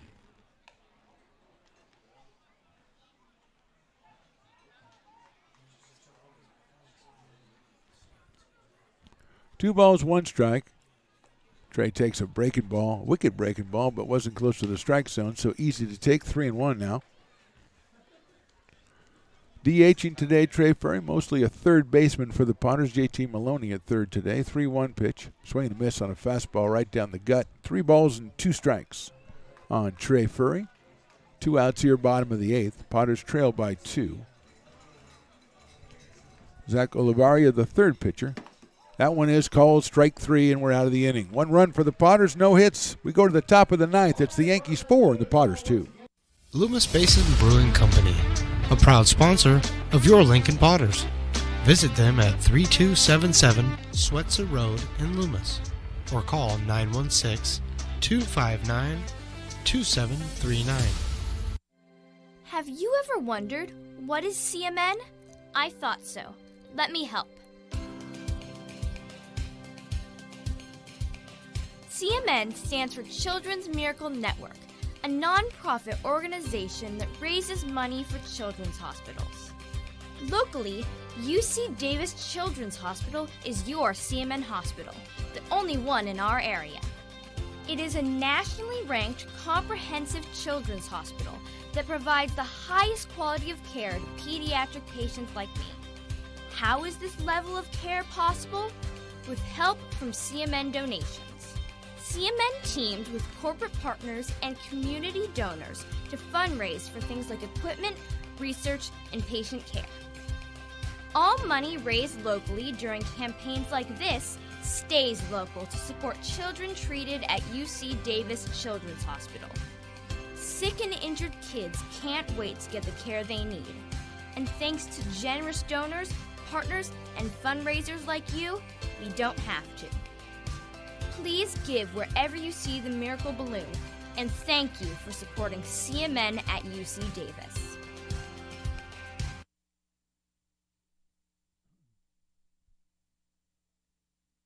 Lincoln Potters Baseball. Come on out and join in the fun. Moving into the top of the ninth, Yankees lead it 4-2. Gabe Maya out of El Dorado Hills, just committed to Loyola Marymount, will be the new pitcher for the Potters. He takes over for Drake Bicknell. Went 2 innings, gave up 2 hits, 3 runs, 2 walks, and 4 strikeouts for Drake. He was not aided by one Potter error that really was instrumental in that 3-run 8th inning. So here's Joseph Portwood. Now we've got a pinch hitter. It's going to be Paxton Andrade, I believe.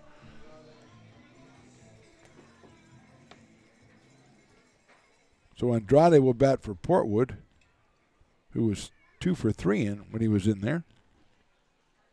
Andrade swings and misses. Portwood had popped out, RBI single in the 5th and a single again in the 7th. And now Paxton Andrade, who played center field in the game on Tuesday, is up here against Gabe Maya. Swing and miss again, so it's 0-2 on Andrade.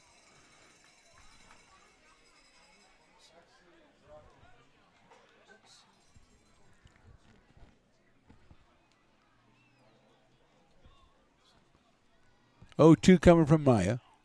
That's hit sharply down to first base, handled by Sotomayor. He's going to take it himself, steps on the base, and that is it for the pinch hitter. So 1 out. I assume this is Derek Dunn. Might. Now we have another pinch hitter, number 33.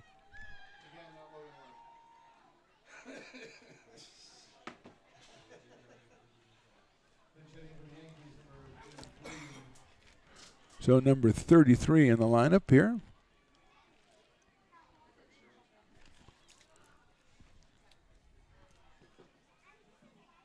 He lines one into right center field. That's going to get down for a base hit. Giving chase the Potters, but he rounds first, headed for second, and he's going to motor in easily with a stand-up double. I'm sorry I can't tell you his name. I wish I knew, but none of our rosters have number 33.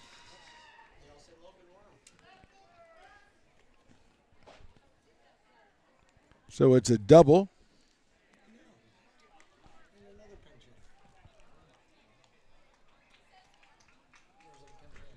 And scheduled is J.D. Madrigal.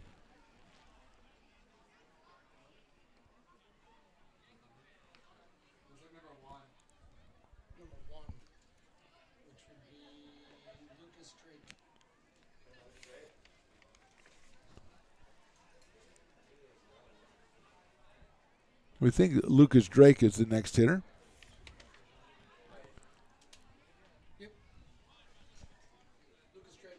So Lucas Drake is our pinch hitter for Madrigal.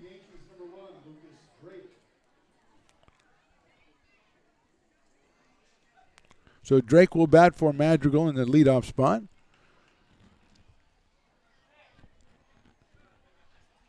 Right-handed hitter against Maya. Breaking ball. Comes all the way inside, too far inside. It's 1 ball and no strikes.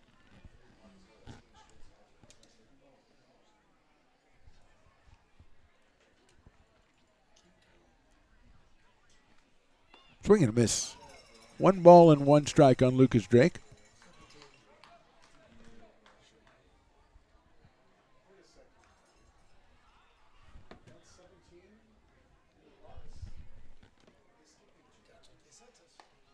Swing and a miss. 1 ball and 2 strikes.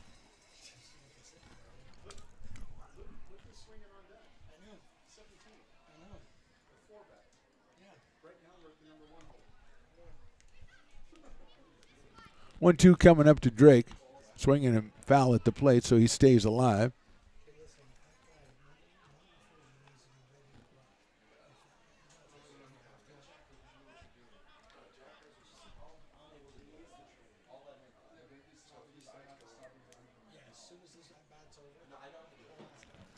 1-2 coming up from Gabe Maya.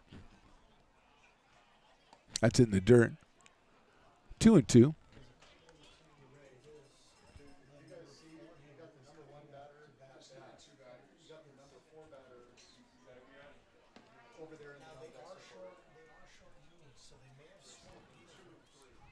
Two pitch coming up.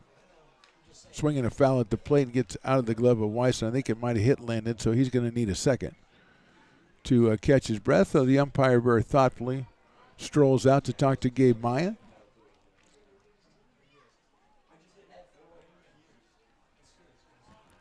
Give Landon a chance to collect himself, and I think it worked out as he seems to be putting himself together slowly but surely.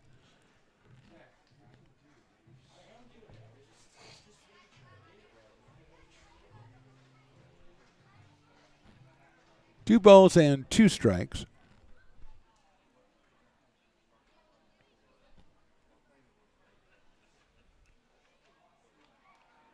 Breaking ball swung and held on to that one, so strike three. And Drake is out for the second out, and that's supposed to be Dylan Drake coming up to the plate. And that's not Dylan Drake. That's the number 4 hitter, Cowan Meyer. I don't know how that happens. Same guy was supposed to be up on Tuesday, Dylan Drake, and they have jumped the shark, so I don't know how that works. In for a strike, so if they don't care about the lineups, I don't care. 0-1.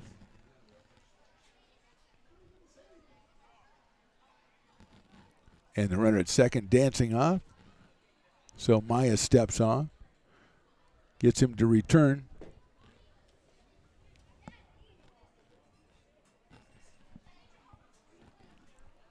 And now JP's going to come up and say, hey, just notice that the cleanup batter is batting after the leadoff batter. How is that possible? And this is the second time in 2 games we've had this problem. Last time it was not adjudicated correctly, in my opinion. But it has to be purposeful because if you're the number 4 hitter, you know you don't bat after the number 1 hitter. So there's got to be some ulterior motive, some silver lining here that I am not aware of. But JP is going to, I think, would have to call him on it because they are playing under the rules of American baseball, which means if you have a lineup, you have to follow it.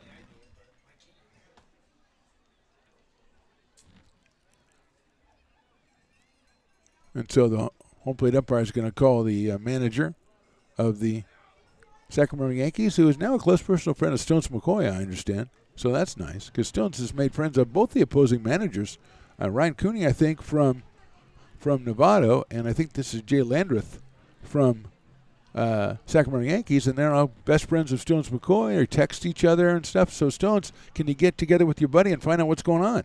I can. I call him Lando, so, you know. That is sweet. Yeah, I know. Hey, Lando, I like that. But, yeah, it's very catchy. We have a situation where we've got a batting out of order again. Well, way out of order. I mean, they skipped 2 guys, so there's got to be something going on here. Yeah, I believe they skipped actually 3, correct? No, the leadoff batter was 2? pinch hit for, so the number 2 and number 3 batters.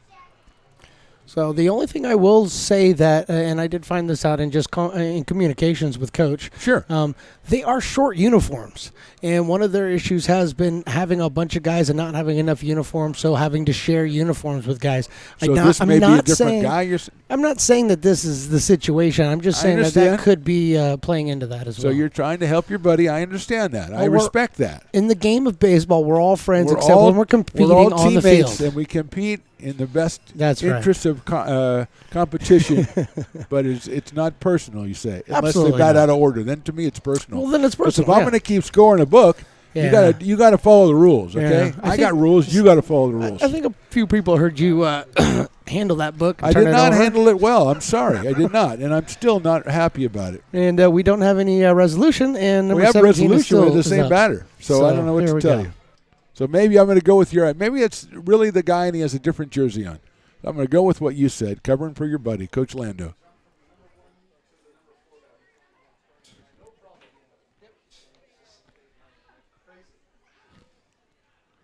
Oh, 1 pitch. Breaking ball high, 1-1.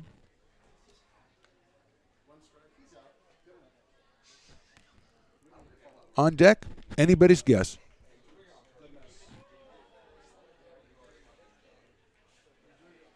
Inside, 2-1. Peyton Stumbo started, went the first 4 innings, gave up a single hit, struck out 2. Then Brian Garnett went 2. Drake McNell went 2. And now Gabe Maya, the left-hander, finishing it up for the Potters as they trail it 4-2.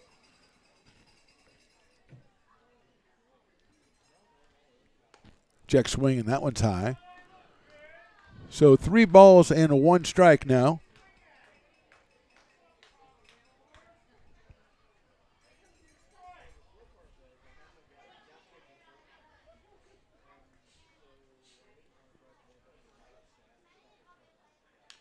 Look out, foul ball, and that bat goes flying way high up against the screen. Thankfully, the Potters have that big screen there to protect our patrons, as well we should do. The on-deck batter, I think, is James Easter. Comes in to pick it up. Who in my scorebook does bat after Cowan Meyer, but that's in the 5th spot, not in the whatever right now. But anyway, we got the bat back, so that's what's important.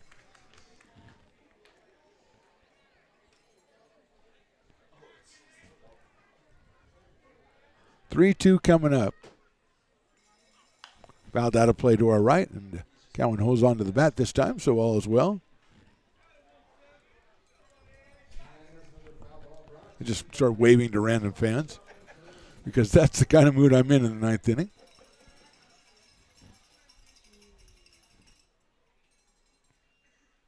Breaking ball's popped up. I think that's going to get out of play. Landon Weiss gives chase, and it is out of play. Some brave souls are acting like they were going to catch it like they really were, but it went on the tarp on top, the covering, and spared them the embarrassment of missing that. When I see you guys catch foul balls at games, I'm very amazed because that is not an easy thing to do. I've seen a guy named Stones McCoy do it allegedly 420 feet away from home plate. 408 feet away, sorry, Stones. 3-2 is hit high up in the air to right field. Isola circling it and makes the catch. So no runs, a hit, and 1 left. We go to the bottom of the 9th. Yankees 4, Potters 2.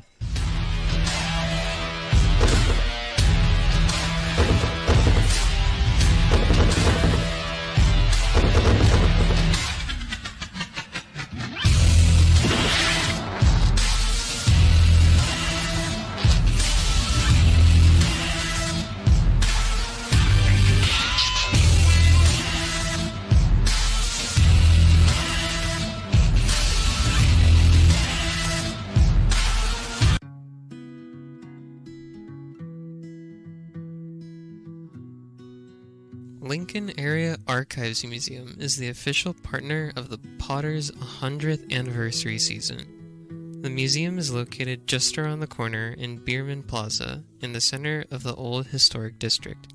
Plan your visit and learn about early Lincoln history. The mouth-watering Big Mac with a savory Filet-O-Fish and a tasty McChicken. My goodness, that looks good. You're making a McDonald's menu hack. Yes, a land, air, and sea. Oh, it's going to tip over. No, it's good. It's good. Very stable. Order the land, air, and sea by name. Build it by hand. Lincoln Potters Baseball. Come on out and join in the fun. Bottom of the 9th, Potters trailing at 4-2. It'll be led by Sotomayor, then Ben Romano and Jarek Curtis for the Potters against number 55 for the Yankees, who's coming on in relief of Zach Olavarria, who went 1 inning and struck out 1.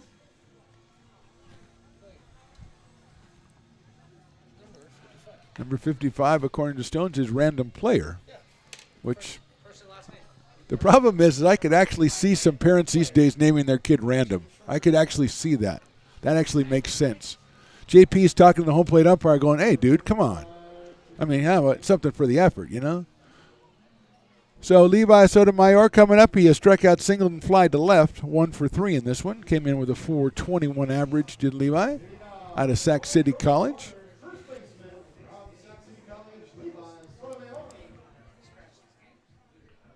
Left-handed hitter against the right-hander, number 55.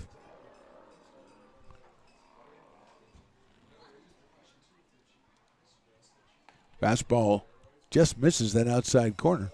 1-0 on Levi.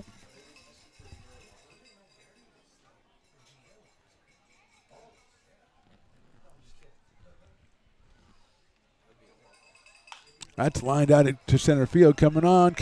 Diving try. Gets past him in center field. That's forward out there. And going around to second base is Levi Sotomayor. So he leads off the ninth inning with a double. Just the fourth hit for the Potters. That's actually Andrade out there in center. He took over for Portwood. Sotomayor with the line drive, and Andrade tried to make the diving play. Couldn't get it, and here's Ben Romano. 0 for 3 for Ben in his debut out of Windham, New Jersey. And Tulane University. Right-handed hitter.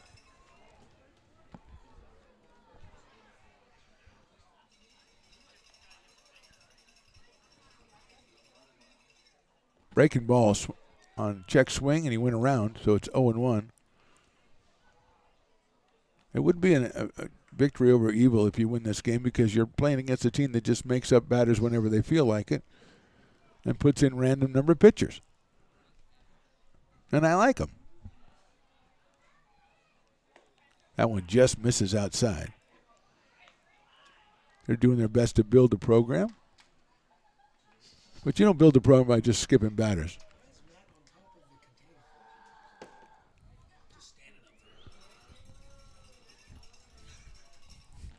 Fastball misses outside. Is that Matt up there?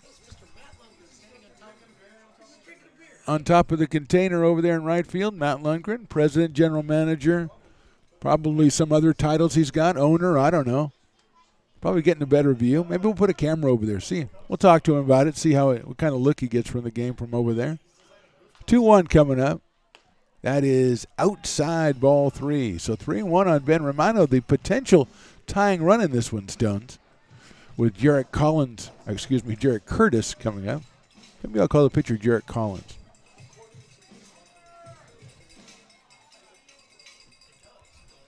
(3-1) coming up. Swing and a miss. Good looking pitch right down the middle. 3-2. Nobody out. Sotomayor at second base, his second hit of the game. Just the fourth for the Potters.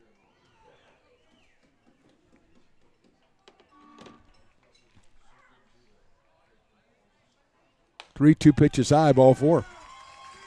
So Romano at first, Sotomayor at second, and now here's Jarrett Curtis, who has singled, struck out, and walked. He has shown a bunt before. He hasn't dropped down a bunt in this game, but did show it. And now we're going to have a meeting at the mound as Coach Lando is going to go out and talk to his pitcher. We're going to step away for just a second as we are in the bottom of the ninth. 2 on, nobody out. Potters trail by 2. It's all you. No, I insist. It's your turn. Nope, I think it's your turn. I appreciate you so much. Thank you so much. Go. I appreciate your appreciation. It fills me. Safe drivers save money with Farmers. Just for driving safely? It's a Farmers policy perk. Get Farmers and you can get a safe driver discount simply for having a clean driving record for 3 years. Come on. After you. After you. Safety first. Get a whole lot of something with Farmers policy perks. We are farmers. Bum, bum, bum, bum.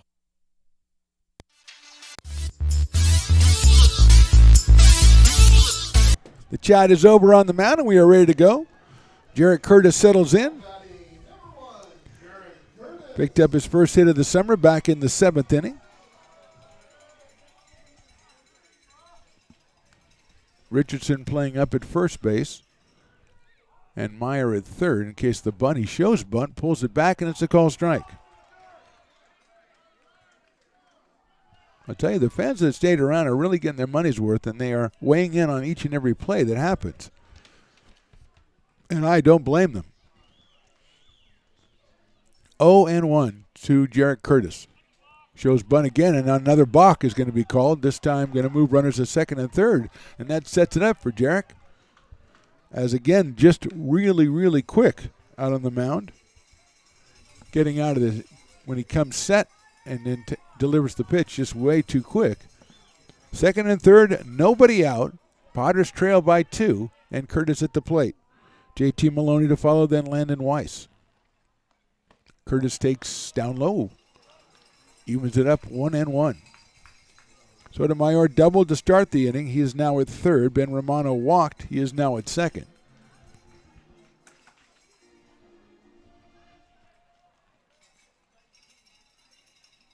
Fastball. This is outside.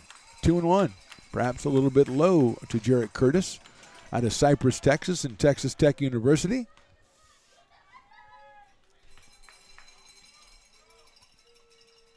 Two and one. That gets away from the catcher. Here comes a runner in from third, and he's going to score, sliding heads first, and that makes it 4-3 in favor of the Yankees. Moving to third is Ben Romano. Believe that'll make it 3 balls and 1 strike on Jarrett Curtis.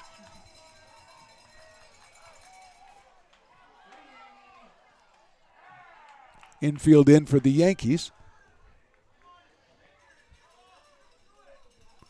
3-1 pitch coming up.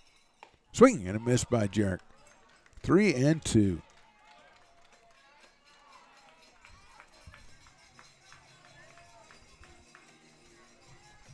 Four to 3, nobody out here. Tying run 90 feet away in the person of Ben Romano. Breaking ball, ball 4. Curtis on base for the 3rd time today, and that will bring up JT Maloney. Still nobody out here, a run in. And we're going to have a pinch hitter, I think, for JT Maloney. Might be, it's going to be Brandon Springer.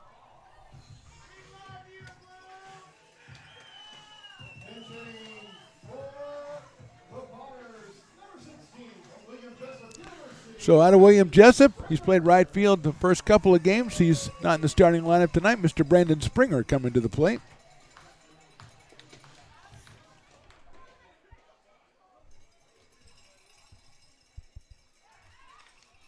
Throw over to first base to kind of keep Curtis close, because I think they're concerned about the winning run. The potential winning run is Curtis. Now the tying run is still over at third base in Ben Romano.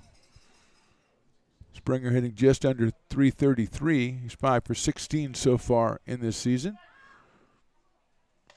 Fastball on the inside corner. Very impressive fastball. 0-1 as Springer tied up a little bit, let it go by. 0-1 on Brandon. Nobody out here in the 9th inning. Potters have put 1 up on the board.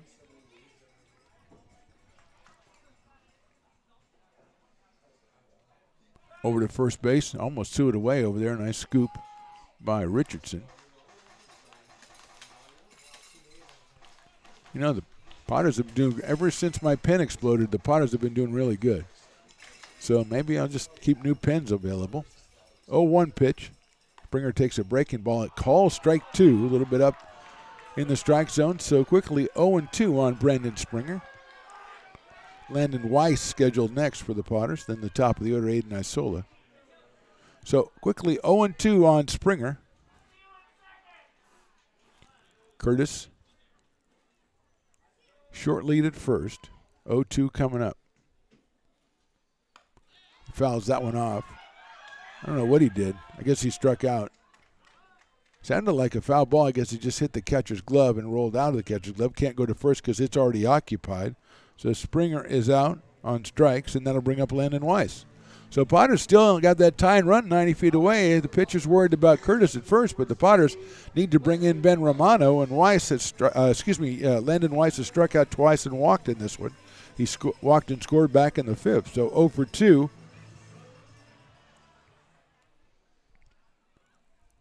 Throw over to first base, the slap to tag on Curtis, and he is barely back underneath the tag. He is barely underneath the tag at first.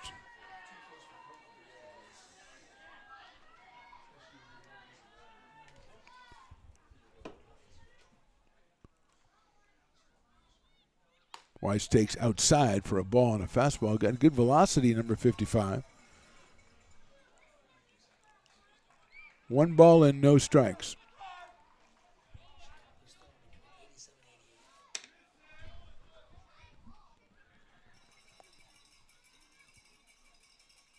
Weiss takes another fastball. It's a little bit too high. 2-0 on Landon. Romano at third, Curtis at first. 1 out now here in the 9th. Potters trail at 4-3. Trying to get their second win of the season and split this series with the Sacramento Yankees. That gets away. Here comes a runner in from third, Romano. He's going to score. That's tying the game. Another pass ball, another run for the Potters. And Curtis is now out at second base. 4-4, bottom of the ninth. Curtis now at second base. Just one out and a 3-0 count now on Landon Weiss.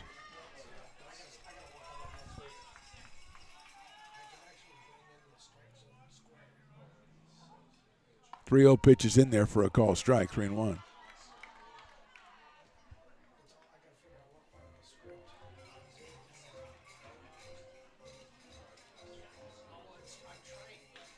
Weiss with 4 runs batted in this season takes that one high, ball 4.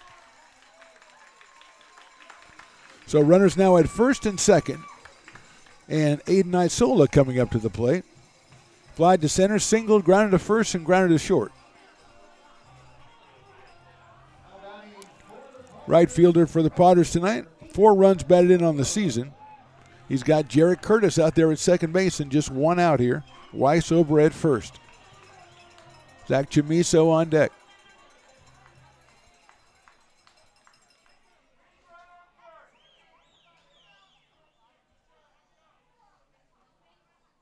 Breaking ball inside, gets away a little bit, but picked up and returned to the pitcher without Curtis being able to advance.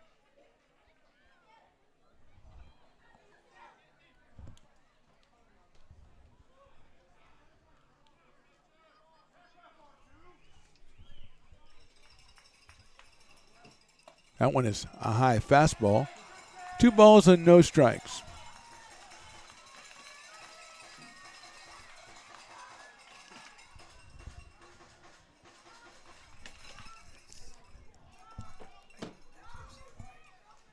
Two and 0.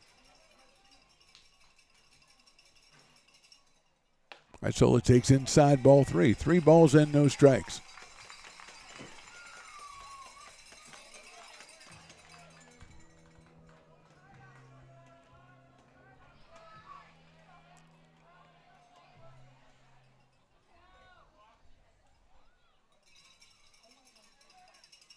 That's a fastball in there for a strike, 3-1.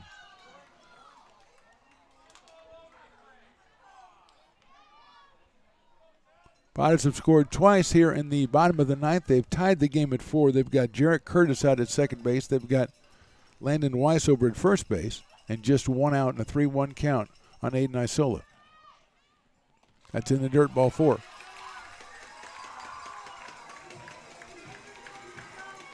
So Potters have a double and 4 walks in the inning. Couple of wild pitches as well. And here's Zach Chamiso in his first game back as a Potter. He has a chance to deliver the game-winning hit. He's already got a sacrifice fly for an RBI today. He has scored a run back in the 8th. Was hit by pitch, popped out, sacrifice fly, and reached on an error by the first baseman back in the 8th. Infield in for the Sacramento Yankees. Left-hand hitting Chamiso.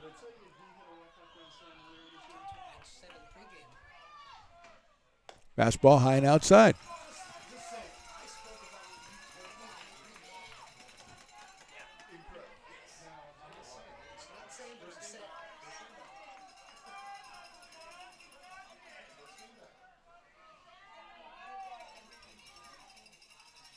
That one is also high. 2 balls and no strikes. Just 1 out here in the 9th. Potters have scored twice.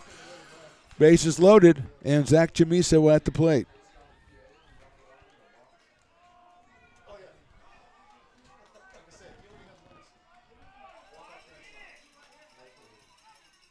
Ball 3, not even close to Zach Chamiso. So 3 balls and no strikes.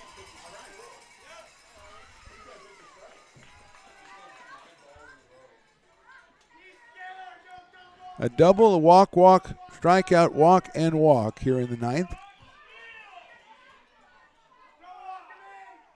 That's right down the middle for a strike. If I'm the umpire, I would have called anything a strike on this one. That's what I would have done. I'd give the umpire a high five on that one. I think it was a strike anyway, but my strike zone would have been a little bit inflated at 3-0. 3-1 pitch. Ball 4. That's the ball game. So Chamisa gets the base on balls, gets another RBI. Jarrett Curtis scores. Potters score 3 times in the bottom of the 9th. It wasn't pretty, but I'll tell you, the Potters could use a W, and they got one. Final score, 5-4 Potters with the win. We're back with the post game right after this on the Stones Radio Networks.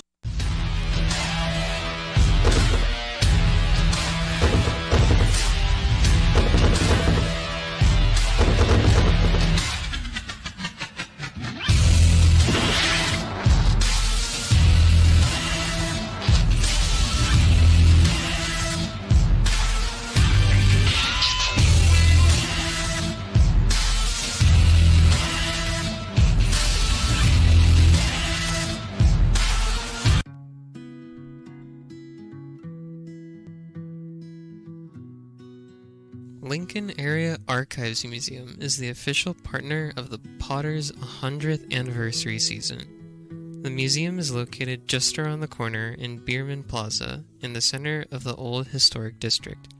Plan your visit and learn about early Lincoln history.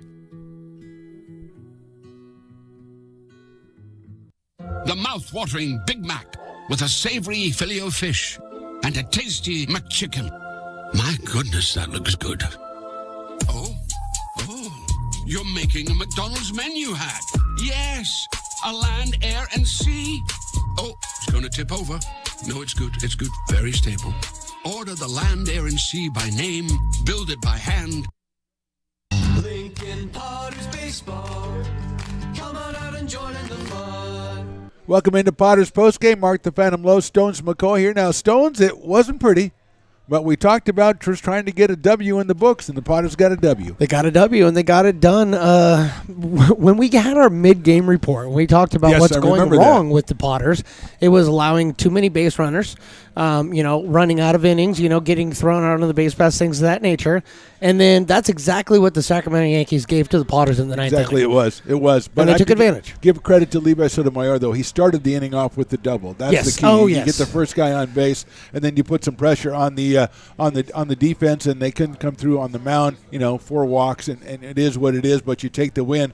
But I think if we had a player of the game today, it's probably going to be Peyton Stumbo for the Potters. Absolutely. He went the first 4 innings and gave up basically nothing. 1 hit, and he struck out 2. And I think for the second time, the right-hander out of Auburn's looked really impressive. Absolutely. And so far through 4 games this season, the Potters' arms have looked pretty impressive. I like that. We talk a lot about summer baseball, and one of the hardest things to maintain throughout the entire 64-game schedule is those arms. It's a long one. It's those arms. And it's really nice to see arms like this playing the way they're playing to start the season. And a huge thing, I'm stacking right now, but Zach Chamizo, I just got to stack that. You love having Zach Chamizo back in. So what's the difference now? I'm looking at the psyche of the team. What's the difference now between dropping this one 4-1 or 4-2 or coming back in an unlikely fashion, but still notching the W going into the weekend series against Menlo Park? Well, this proves the point that we talked about earlier, and we've talked about a couple of times now, of that the Potters, doesn't matter what team is out there, what guys have that uniform on. Once you strap that uniform on, there's something about not giving up. There's something about it. And this just reinforces what the coaches and the managers are telling this group is, if we don't give up, if we stay in there no matter what happens, we're going to come out at least really competitive, if not with a W. And tonight they stuck the course and they came out with a W. Came out with a W. Final score in this one, 5-4. Potters scored 3 times in the 9th inning to win it. Tomorrow night we're back, 6:35 first pitch against the Menlo Park Legends. It's 90s night. I don't know how that affects you, but it is 90s night.